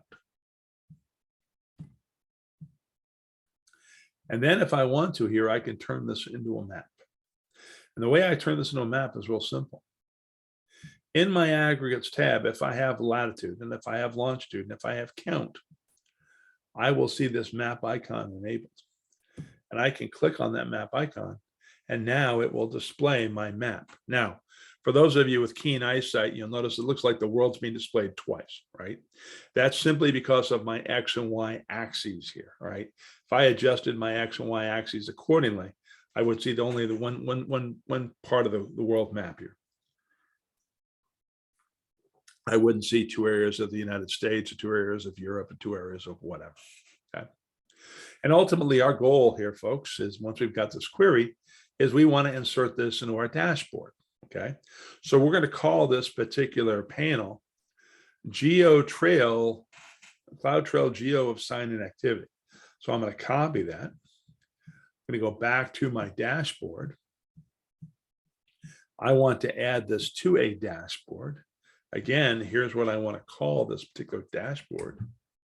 And then I want to find my dashboard again, which I called, my dashboard was SOC underscore my initials underscore today's date, 10/26. And I'm going to select my dashboard and I'm going to click add. Now, a funny thing happens. And that is, it says, look, I already have some parameters in there called event type and actor. This query also has event type and actor. Are they the same? If they're the same, click add panel. If they represent different things, rename the parameters of this query. Now, our event type is the same as the other event type. Our actor is the same as the other actor. So we're going to click add panel.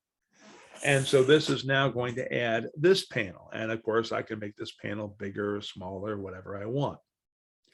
Now, I mentioned that both these dashboards have parameters in them. If I go up here to my filter funnel and I click on my filter funnel, you'll see that I can choose my actor or I can choose my event type. You may recall that my event type has a pickup list associated with it. So I can now select a particular event type, and you will notice that it's filtering for that particular event type. Both of my visualizations here. Okay. Again, maybe I want to see both of my event types. So you can use this to select what you want. Now, our actor doesn't have a pick list yet, but if I type in Kevin, and if I look, there's Kevin's information, how many times he's logged in from a console sign-in, and how many times he's logged in through an API. And then I can also see Kevin's activity, and that looks pretty significant, pretty scary there. But obviously, Kevin is logging in from all over the place, but that's another story. So this is how we can use those parameters if we want to. Somebody's going to ask the question, well, gee, John, is there a way I can control which parameter goes to which dashboard? I don't want to filter both of these dashboards. Okay. Yes, you can go in here and you can change the panels that it affects. But the reason it's using these panels is because these filter, the queries, the underlying queries have those parameters in them. So the best thing to do is create a parameter or create a query that doesn't use that parameter. That's why we're using this. Okay. Yes, I agree, Jamie. It looks very suspicious. Kevin, located, logging in from all over the place. Okay.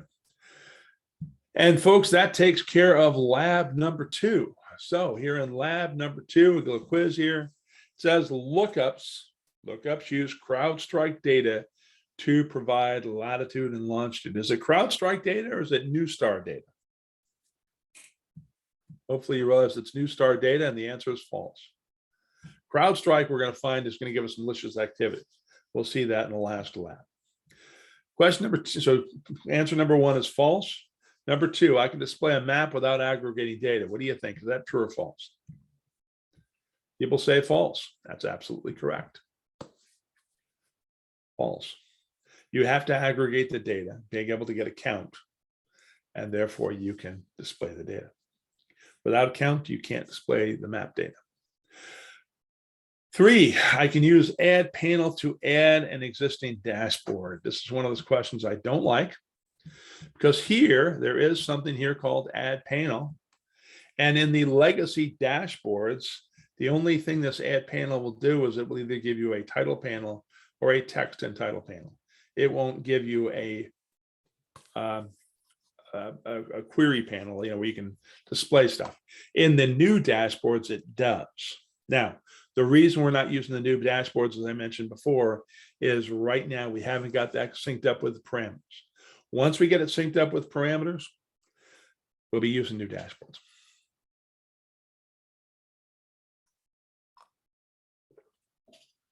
All right. So those are our review questions. We're ready to move on to, and by the way, for the purpose of the test, this statement is true. I'm sorry. This statement, well, you won't see this question. You won't see this question on the test anyway, so don't worry about it. So, let's go on to lab number 3. In lab number 3, we want to see the top 10 number of failed login attempts, okay? Failed login attempts. And you're going to see this is going to look just like the other queries that we've created. So I'm going to go out here in step 3 here of lab 3. I'm going to copy this code. And again, I'm going to go out here, new, log search, paste in my code, change this to 24 hours, run it, make sure I get good results. My gosh, I got data. Life is good, okay? Now, in this case, what we're looking at is we're looking to see top 10 number of failed login attempts. So some of you are going to say, I bet you're going to use a top 10 operator, and you'd be right. But the other thing we're going to do is we're going to have a filter in here that's going to filter for failure. For my result, I'm looking for the word failure, not for success. So again, this is going to add our parameters. And so I'm going to go ahead and add down here a new line, add that line of code. Again, I'm going to make these stars. This time I will really try to make them stars rather than parentheses.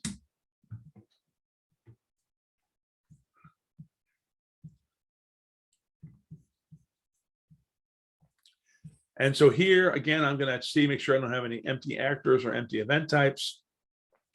And I only want to see where somebody's failed to log in. And I only want to see where the event type is they've tried to log in through the console, not through an API. So I'm going to take this code, I'm going to add it, paste it in here. Now, logically, you may ask yourself, well, why am I worried about event type? Why am I parameterizing event type if I'm automatically saying, look, I want to see an AWS console login?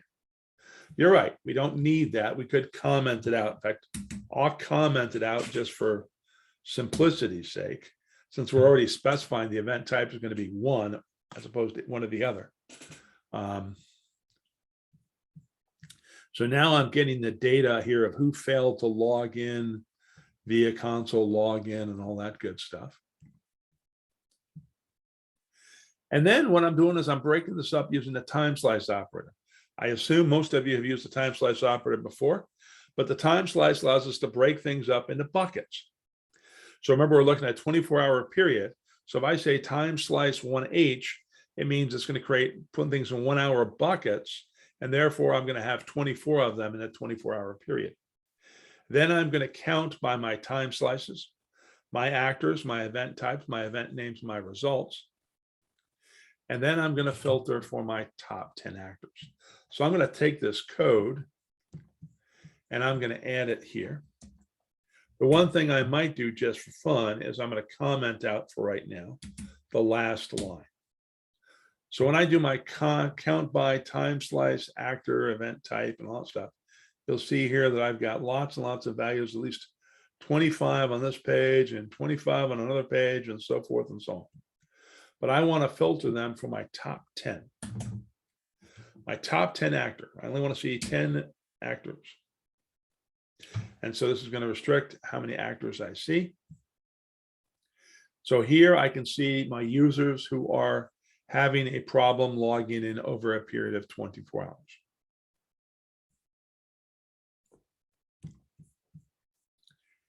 And again, I can take the results of this and I can add it to my panel in my dashboard. The panel is going to be called my top 10 failed login attempts. And so I'm going to add this to my dashboard. Again, I'm going to call it top 10 failed login attempts. And I'm going to go out and find my SOC, JWM, and today's date, dashboard, and I'm going to add this query to that same dashboard. Now, remember I commented out the one parameter. Maybe you did, maybe you didn't. But again, I want to add this filter. And so here is my top 10 failed logins. And of course, I can arrange this in any order that I want to and manipulate things around. Yeah. Now, of course, the interesting thing about this is, and actually, let me fix a couple of things here if you don't mind.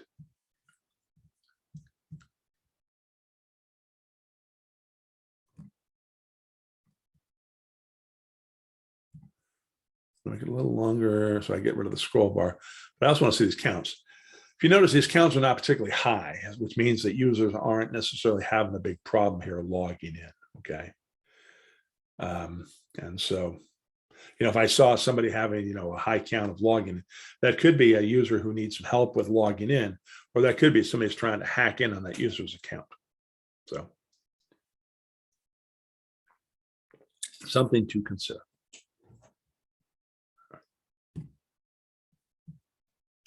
And that takes care of lab number 3. Again, quiz questions here. Adding a wildcard to a parameter means it will filter out everything. See if that statement's true or false.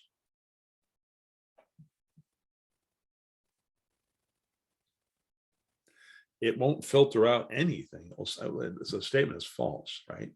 It won't filter out anything. A wildcard means let everything come through. Time slice groups my incoming logs into chunks of time. Is that statement true or false? Yep. Jamie says true. Jamie is absolutely correct. And so does Nayland. So 1 is false, 2 is true. 3, the following code, pipe where not is empty actor filters out logs that do not have an actor. That statement is true as well. Excellent. All right. So lab number 4, we're going to talk about account compromise detection based on brute force attack. What is a brute force attack? A brute force attack is when somebody tries to log in guessing a user's username and password. And typically the way you see it is you see a bunch of failed logins and then you see a success. Okay. So what we're looking for here is a situation we've got failed logins followed by a success. And if you think about this query is going to be very similar to the queries that we've talked about before. So I'm going to grab this line of code, go out here. Actually, let me do something here real quick. Let me close that slide deck up for right now. And I'm going to go ahead and grab a new log search, paste, 24 hours, run to make sure I get data. Then I'm going to add my parameters again, copy, paste.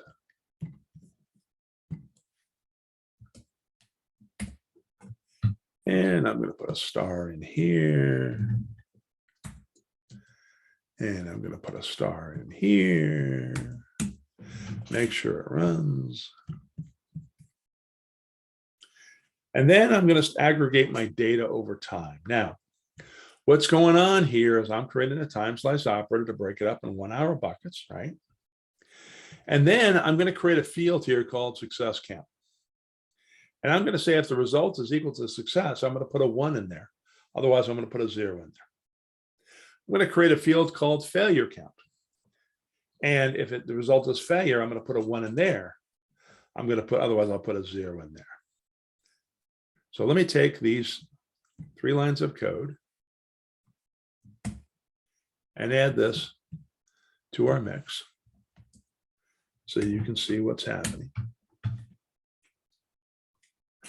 So again, in my failure count, here I had success. So I've got a 1 in success count, a 0 in failure count. And of course, if it's failure, I'll have it go the other way. And then what I want to do is sum those little rascals up. So I'm going to sum them up.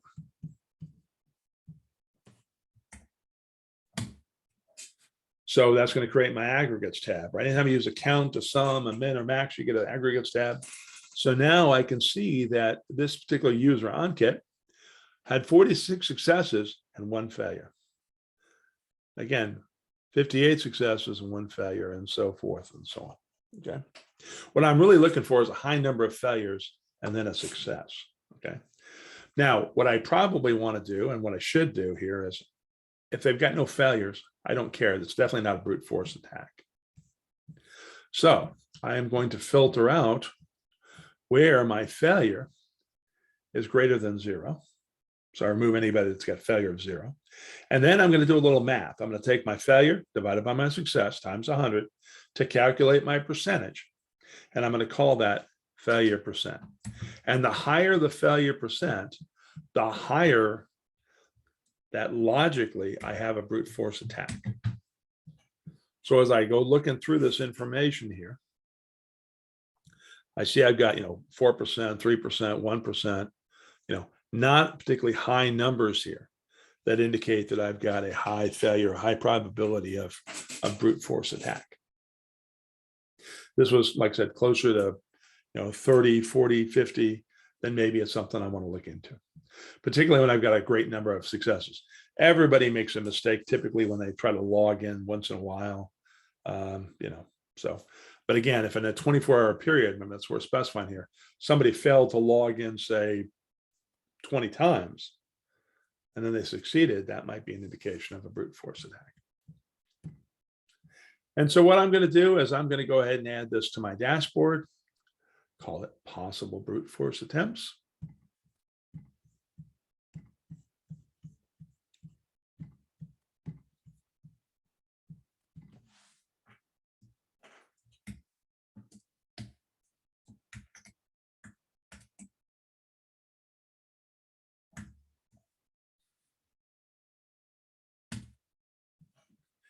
And so now this is also added. And of course, again, it found the 2 parameters and says, hey, I've got the same parameters. Is that cool or what? So here's my possible brute force attempts. And again, I can position these wherever I want to.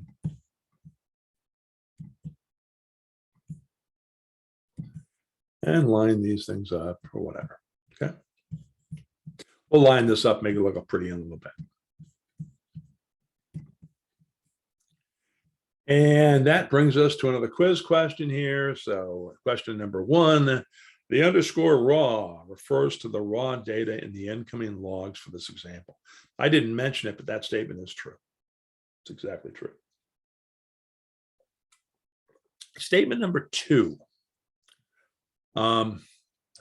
If result matches failure count, then return a 1 to failure in this example, okay? If result is equal to failure, then we want to pass a 1 to failure count. So it's not quite, the language up here doesn't quite match what's being said down here. That statement's false. But the concept is right.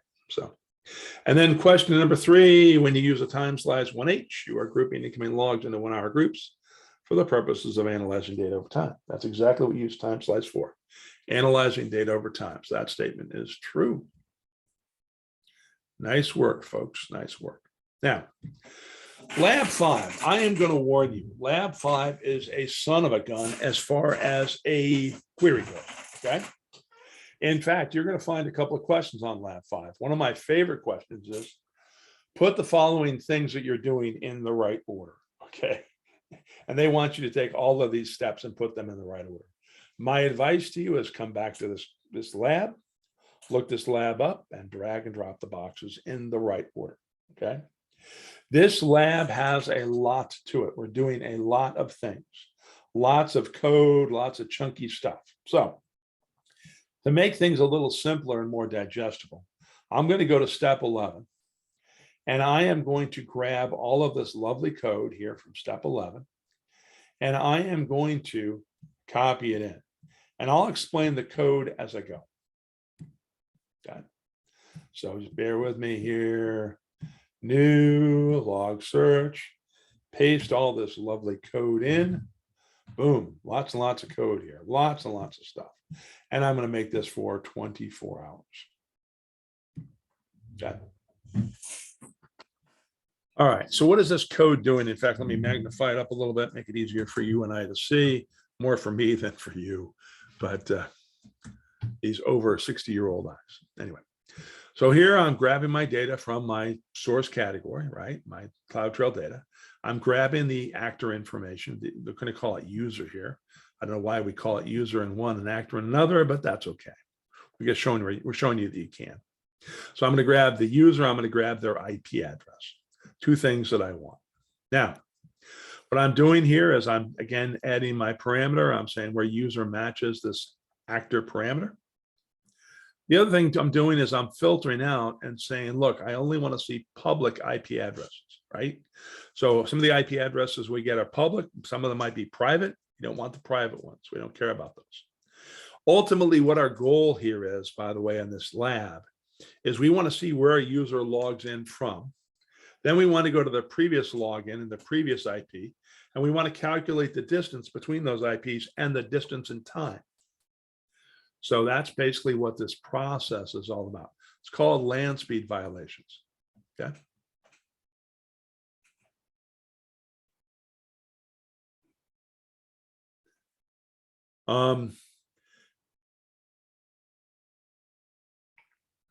Kevin, I see your question. I'm going to let Scott take care of that if you don't mind here.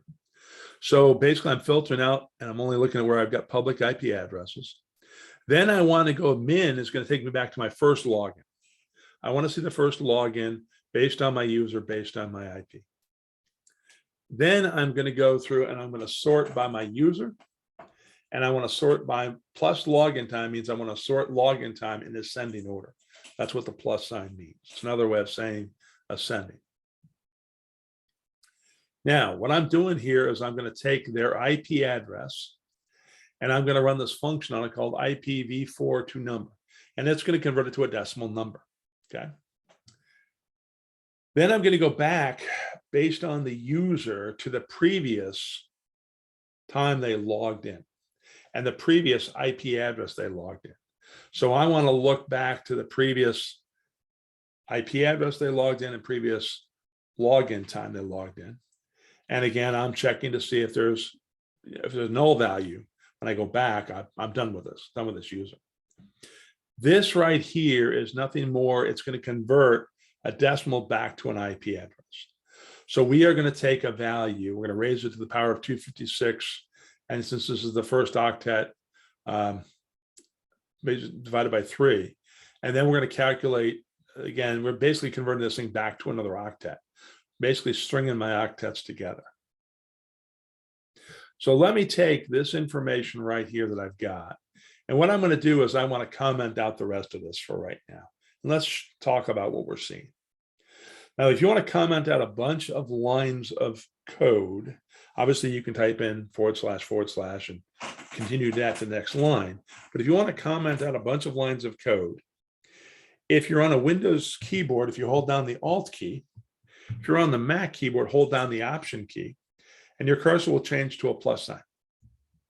And then if you drag a line all the way down, in my case, and then whatever you type is going to go across all those lines. Whoops. Yeah.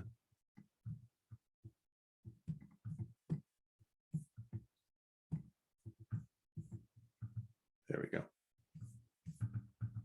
Okay, great. You see, I typed in a whole bunch of stuff there. Great, wonderful, exciting. Let's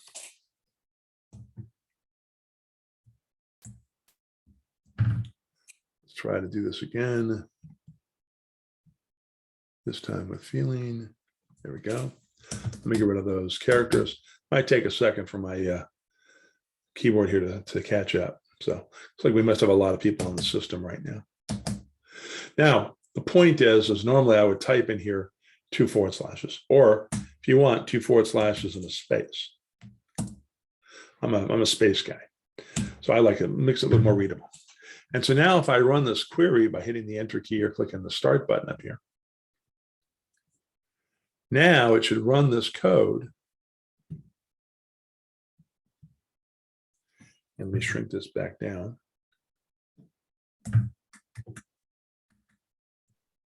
Out that it needs yeah. There we go. Let's put a star in there. Sorry about that. Football has been very, very good to me. Yeah. All right. So again, what I'm looking at here is a user. Here is their first IP address. I've converted that. I'm sorry. Here's their login time, and here is their their IP address, the previous IP address, and then the previous login time, and then I've converted this back to the octets so I can calculate the previous IP. So what I'm trying to do, what I'm ultimately going to do, is I'm going to take. We have a hammer. We're going to look these up for latitudes and longitudes from my IP1 to my IP2, and that's going to give me my 2 latitudes: latitude 1, latitude 2, longitude 1, longitude 2. And I'm going to subtract the difference using the Haversine method. So here, if I go back up to my code and magnify this up a bit so you guys can see it, what I am going to do is, as I said, I'm going to look up my first IP address, my IP address that I'm currently at. And I'm going to call that lat1 and long1. Then I'm going to look at the previous IP address, and I'm going to call that lat2 and long2. And I'm going to filter out where any of those values do not have, or they're nulls, where I wasn't able to look those up for whatever reason.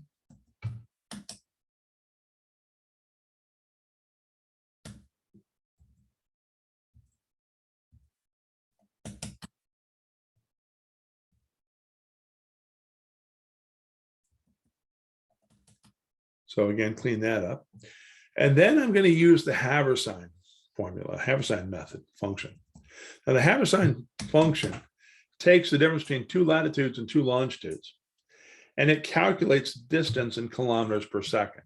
In fact, if I go back here to our exercise and I scroll up a little bit, it talks about the Haversine function. Again, this function determines the distance in kilometers between 2 latitudes and 2 longitudes. And that's what it does. So I am going to rerun this just to see my results.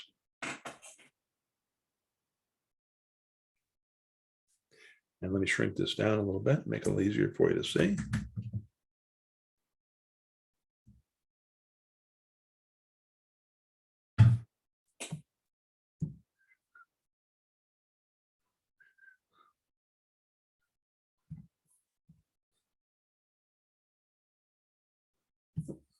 There we go. Okay, so again, I've got here's my IP address, here's their login time, IP decimal, et cetera, et cetera. Those octets we calculated earlier.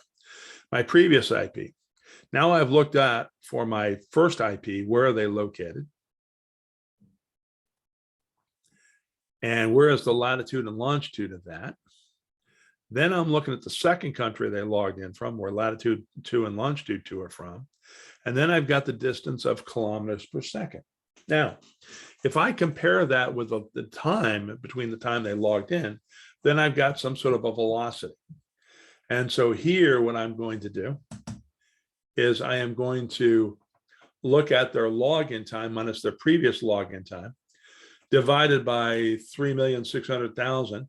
So I can calculate the distance in hours, because it's in seconds. And so I want to calculate it to hours. Then I'm going to take the distance in kilometers divided by the difference of login time, and I'm going to calculate the apparent velocity.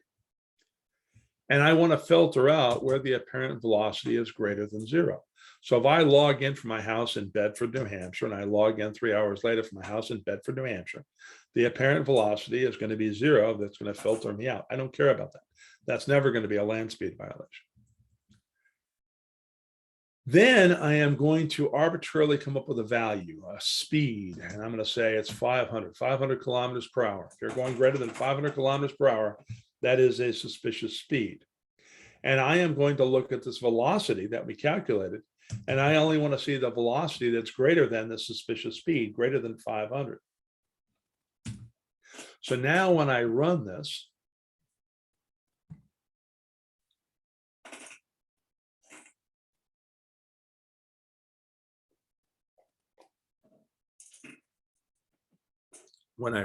just waiting for the results here.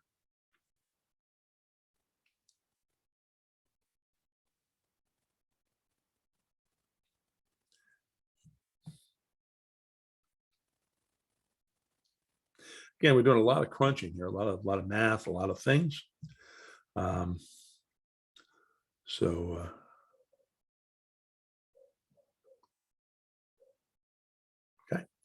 Nayland brings up a good point.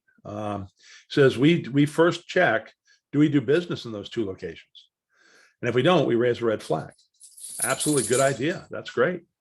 And there's ways you can modify or change this query to support things like that.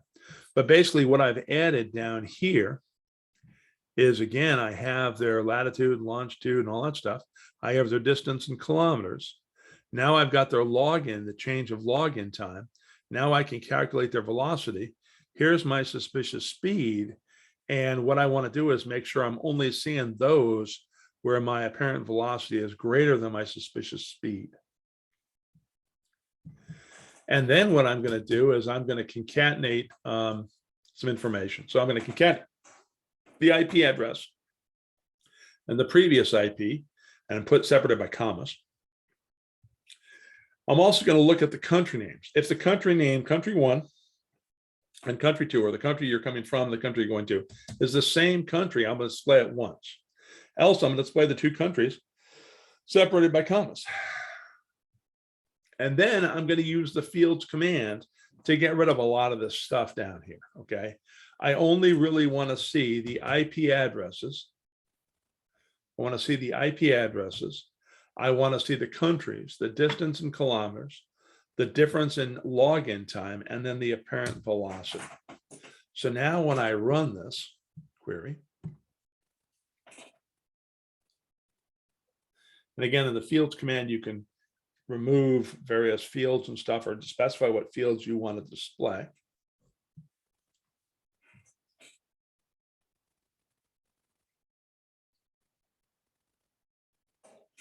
By the way, I realize I'm cutting into your exam time. I should be done here, believe it or not, in about 10, 15 minutes. And hopefully you'll, won't impact your lunch time or your exam time much. So you should be okay. Come on. There we go. Generate my results. There we go. So here I can see my 2 IP addresses separated by comma, my 2 countries. In this third line, I only had 1 country, so I only displayed the 1 country. I can see my distance in kilometers, the difference in time, and then my apparent velocity. Now, one thing I do want to do here is I want to filter maybe where my users are null. I also probably want to filter, or I want to look where my apparent velocity is infinity. Because what I'm doing, remember, is I'm dividing the distance divided by my login time, which is maybe a 0. And so if it's a, which is of course going to come up as an infinity, I want to filter that stuff up. I want to get rid of the divide by 0 problem. And then I'm going to simply sort by my apparent velocity in descending order. And so I am going to get the results that I want. And that basically is the end result of this query. So one more time. And this is what we refer to as land speed violations. Somebody has logged in one place, and then in a relatively short period of time, they logged in someplace else that they should not have been able to do. You know, I can't log in from, say, Bedford, New Hampshire, and then I log in from, say, California in 2 hours. You know, it's impossible to do that in today's world, today's technology. So that should be a red flag or something you want to check out. Okay. And I'm just waiting for my results here to show up.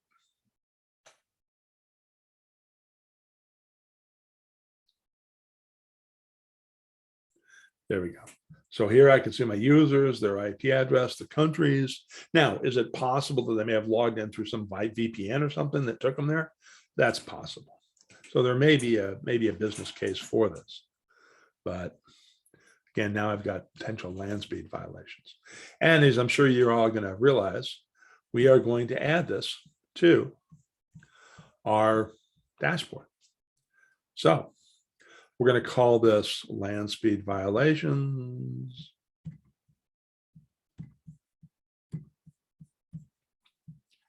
Add the dashboard.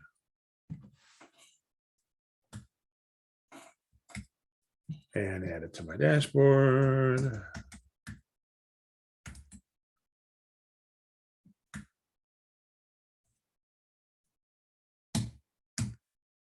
And so that one's added, and that takes care of this exercise. Okay. A couple of quiz questions here to kind of help you out. And that is, again, geolocation receives an IP address and returns a location. That's exactly true, right? The Habersign formula is used to convert octets to decimals. What do you think? Is that one true or false?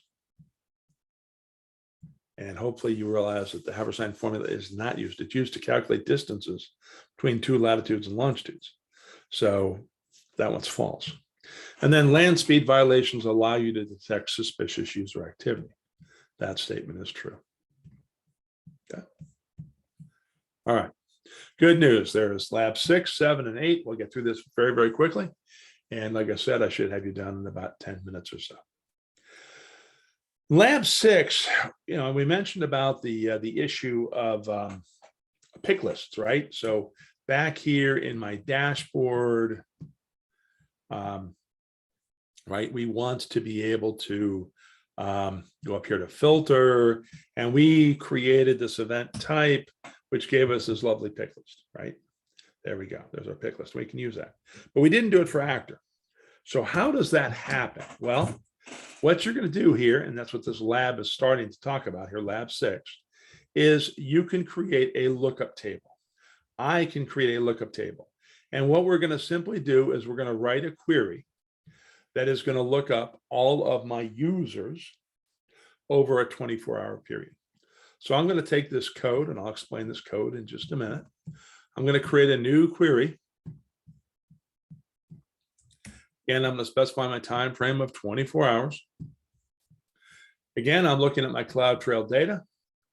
I'm extracting out my actor. And then I want to count by my actor. I comment out these last two lines for a second so we can see our results. So this is showing me all the people who've logged in the last 24 hours, right? There they are. And the count of that. Now, all I need is a pick list of my users. I don't need the count.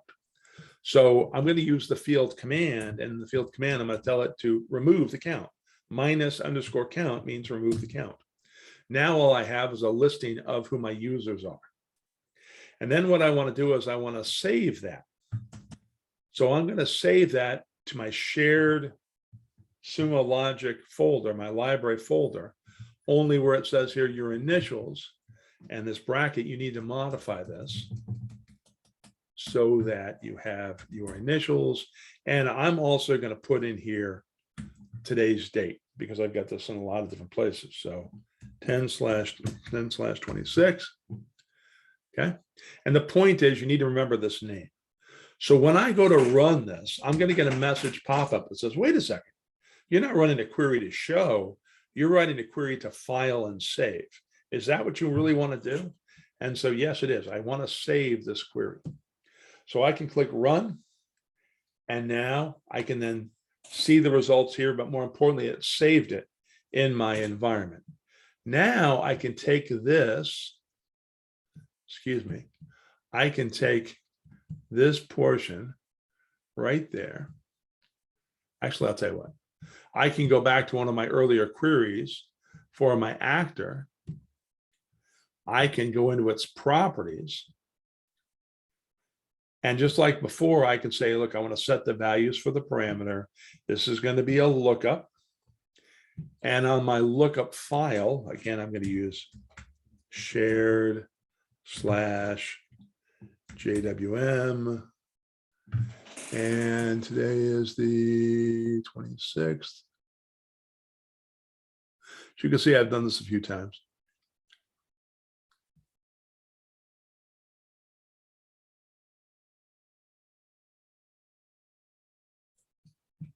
Give me a second here to go back.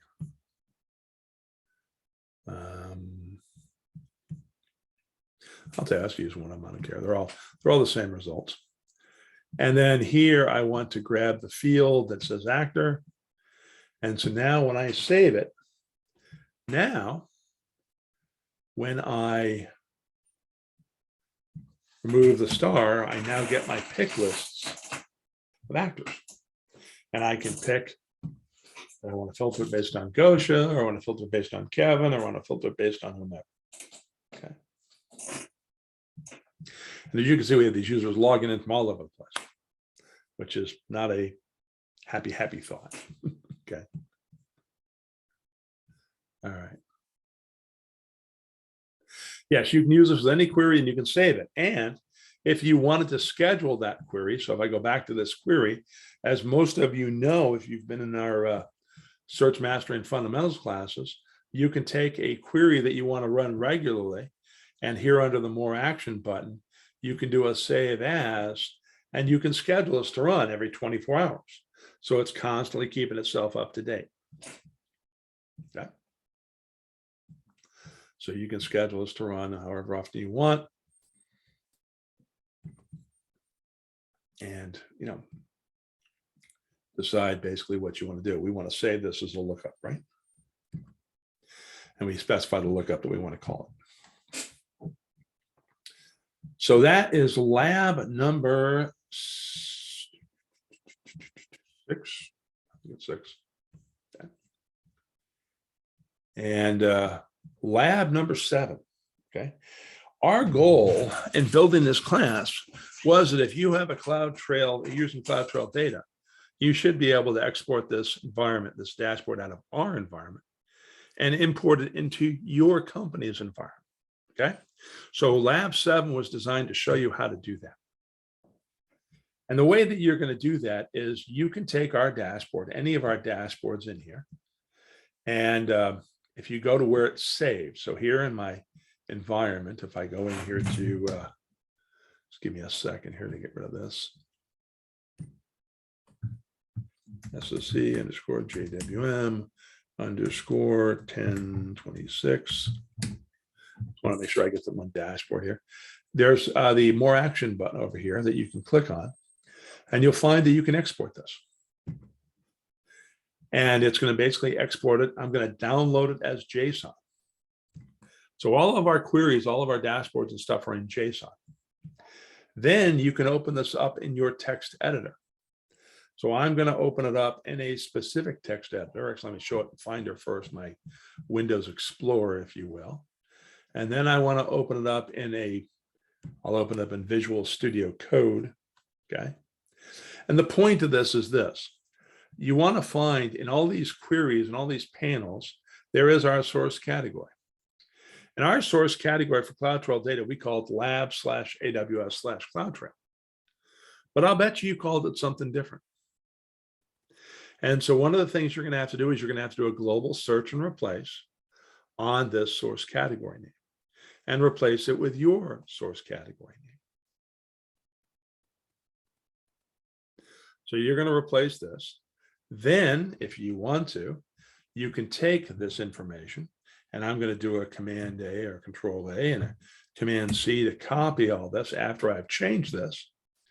And then to import it in your company's environment, you would, of course, log into your company's environment. Not going to save it for right now.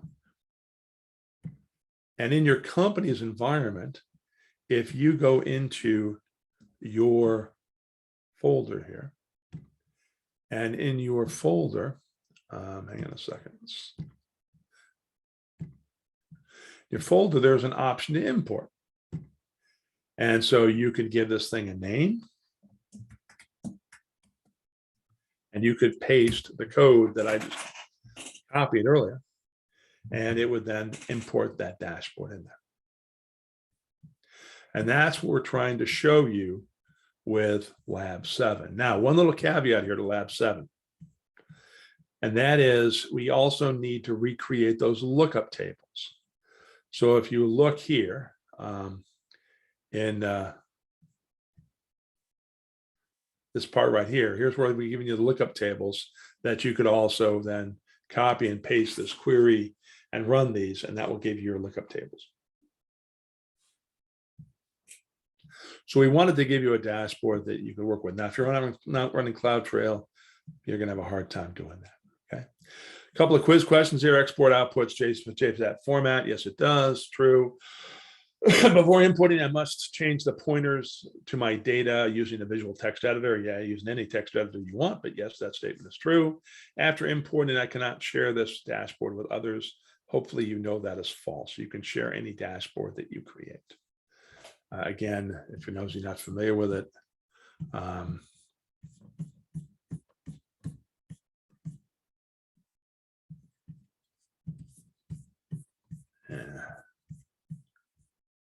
we go. You can take any dashboard or any object you have and you can share it with others. Okay. Hopefully there's nothing new there. Okay. All right. Last lab. And just to save a little time here, Lab 8 is using CrowdStrike. So one of the cool things that you have is you have the advantage of using Sumo Logic, and we have a relationship with CrowdStrike. And because we do, that can save you some money. Because normally, if you wanted to use CrowdStrike to look things up, it would cost you, I believe, thousands of dollars. But you can actually look up through our product, and we're paying that. We're taking advantage, and it's part of our relationship with CrowdStrike. So here we have a query, and we just scroll down to the query. And really what this query is doing, the real key line is this right here. Lookup type. And so what happens is that we're going to this URL, Sumo, threat, CrowdStrike. And we're passing in the IP address again that we got up earlier.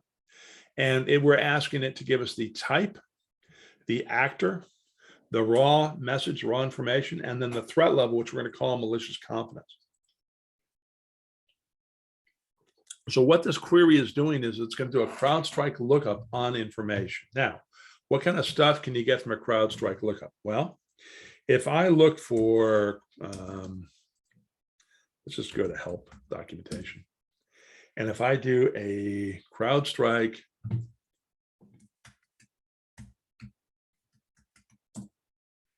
FAQ,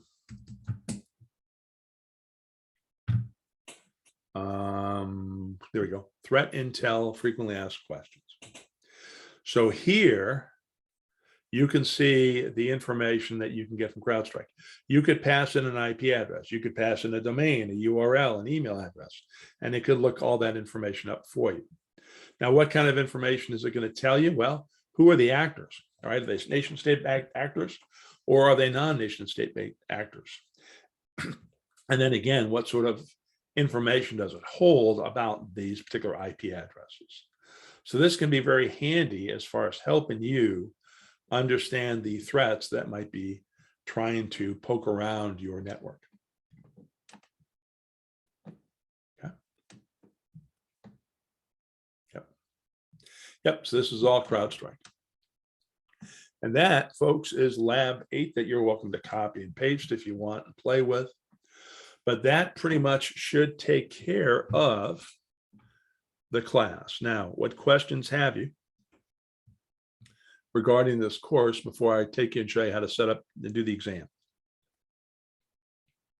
The chat and QA is pretty much clean or clear. There was a question about, are we actually sending a file or a URL to CrowdStrike to sandbox it, or is it querying to see if we have information about a specific tag, like an IP address or a file hash? We don't send like a file to CrowdStrike to run it in their sandbox environment. All right. It's just querying for the threat intel.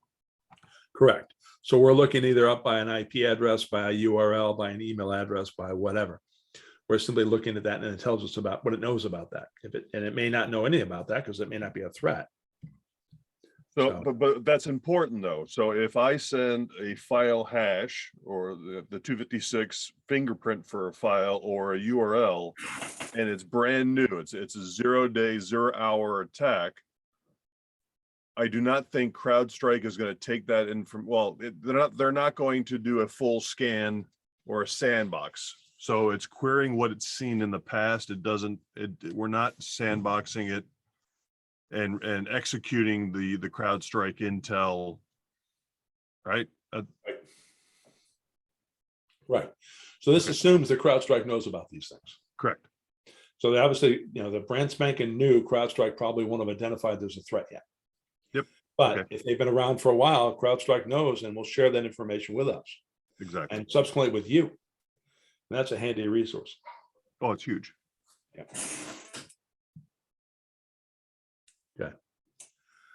Can we make this go after other open source like VT? I'm not sure what VT is, Neely. Iris Total. Okay.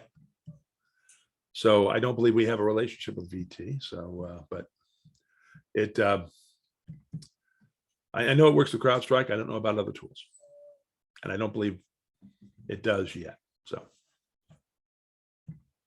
now, yeah, Kevin points out in CSE or the Cloud SIM, which we're talking about this afternoon, it does do that. And so there is other aspects of Sumo that may help you with regards to that. So stay tuned for this afternoon session. How about that? Good lead in, guys. Thank you. And thank you, Kevin. Let me talk to you about getting ready for your exam. Again, if this is the first exam you've taken, then what I want you to do is I want you to log out of our training environment. And the reason I want you to log out of the training environment is because you're logged in as training plus analyst with some number. You're not logged in with your name, which means you're not going to get credit for this. All right. By the way, I'm going to go ahead and close up all my tabs here just to clean things up. And so normally, like I said, I want you to log out of Sumo Logic, and I want you to log into your company's Sumo Logic environment. Now, if any of you do not have a company Sumo Logic environment to log into, let us know in the chat box and we'll give you a link where you can sign up for a demo account. But I want you to log into your company's Sumo Logic environment.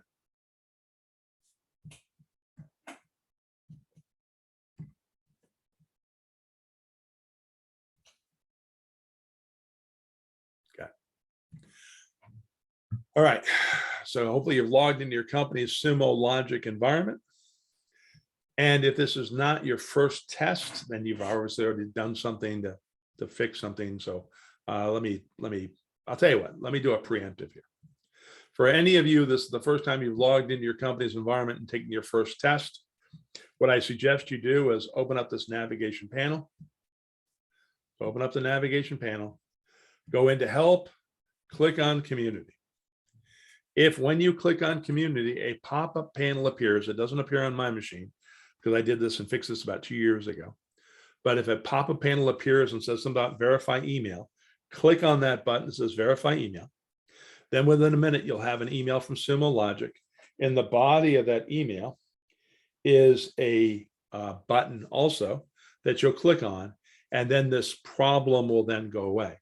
What happens is in Sumo Logic, we have to protect you, right? So we will not let you go from one environment to another environment within Sumo Logic without your permission. So the reason this becomes important is you right now are logged into your company's Sumo Logic environment. And to go into our learning management system to take the test, that's a different environment. So the way that you get there is you click on this little house tab, and then you click on this certification tab, and then you click on this Get Certified button. Now, if you click on that Get Certified button, it takes you back to the home of your Sumo Logic and doesn't take you into here. That's why we need your permission. That's why you go into help, you click on community. On that panel, you click on the verify email button, you go find the email and you click on the button of that email. That solves this problem. It gives us permission. Now, here, by the way, ladies and gentlemen, remember I told you I would gladly give you the password when we get around to November or December if you want to get access to a training environment. But here's where we keep those passwords. And right now, the training admin and training analyst right now are both the same, which I'm kind of dumbfounded by, but that's okay. They won't be the same again next month, I don't believe. And here you see a series of tiles. This is where our various certification exams and stuff are for our various courses. In this case, we are taking the security course. So you want to find the security tile and you want to click on that. And then here you'll see there's a security course in English. There is a security course in Japanese. I assume you want to take the English course. So if you click on that, you have a little button here to register. You click on it, boom, you're instantly registered. And then here, before you start, by the way, don't click along and follow along with me just yet. Just watch for a second. The exam consists of only 22 questions, not our usual 30. You got 60 minutes to complete it. A passing score is 70, not 75. Usually in most of our exams, it's 75. We made this one a little easier. Now, when I click next to take me to the exam, and again, the exam is open note, open book, you can even ask us questions if you want, okay? So you'll see I've got an hour timer here, and as I scroll down, my timer starts, and it says here about which of the following is true. Scheduled views need to re-ingest the data. That is false. Pre-aggregated scheduled views are cost effective. That statement is true. Scheduled views take advantage of continuous query. That is true. And scheduled views provide faster response time. That is true. Okay. We didn't talk about scheduled views. It's part of the CrowdStrike thing. If you read the information, it will tell you that. But if you get stuck on that question, let me know. Bottom line is the scheduled views we need to re-ingest. That's false. Everything else is true. In a query, what type of operator is used to create a visual on a dashboard panel? Well, we use the count operator really for that, right? Some sort of aggregate operator. That's what we need. Now I'm going to scroll to the bottom. I've only answered 2 questions, so I'm not going to pass. But if I click next, I can see that I did get the first 2 questions right. I didn't get the other questions right, which I didn't answer them. That's why. But most importantly, when you do take the test and you pass it, don't forget to click the submit score. Because when you click the submit score, it's going to write your results to your profile and it will record your results. If you don't click that submit score, the exam didn't happen. Okay. And that's the reason I wanted to show you this. So make sure you hit that submit button and then you can see all your results and add them to your LinkedIn profile and all of that wonderful stuff. Okay. So I want you to be aware of that. Any questions? about getting to the exam or taking the exam. All right. Let me stop my sharing. Let me actually share up a whiteboard. Bear with me a second, folks. Let me share up a whiteboard. Basically, you now have until 1 o'clock. Excuse me. Yeah, till you got about an hour and 20 minutes to take the exam if you want to, and or grab some lunch. So we will resume the sim training at 1 p.m. US East Coast time. All right. So hopefully now you see that message. Now, if you've got any questions or anything I can do to help you, let me know. I am going to warn you, I'm going to step away here for a few minutes because I need to walk the dog. The dog is furious at me right now because it wants a walk. So if you give me about 10 minutes, I'll be back here and then I can help you with any questions that you guys might have with regards to the exam. Otherwise, once you're done with the exam, feel free to step away, grab yourself some lunch, whatever, and we will resume everything back at 1 p.m. US East Coast time. Are there any questions? All right. Great demo, and that's empty, so we're good. Yeah. Okay, good. So you guys take it easy and I'll be back, like I said, about 10 minutes. And after that, Scott, if you want to go grab some lunch or something, you guys can do that. Just give me a little bit of a break here to walk the dog. Thanks.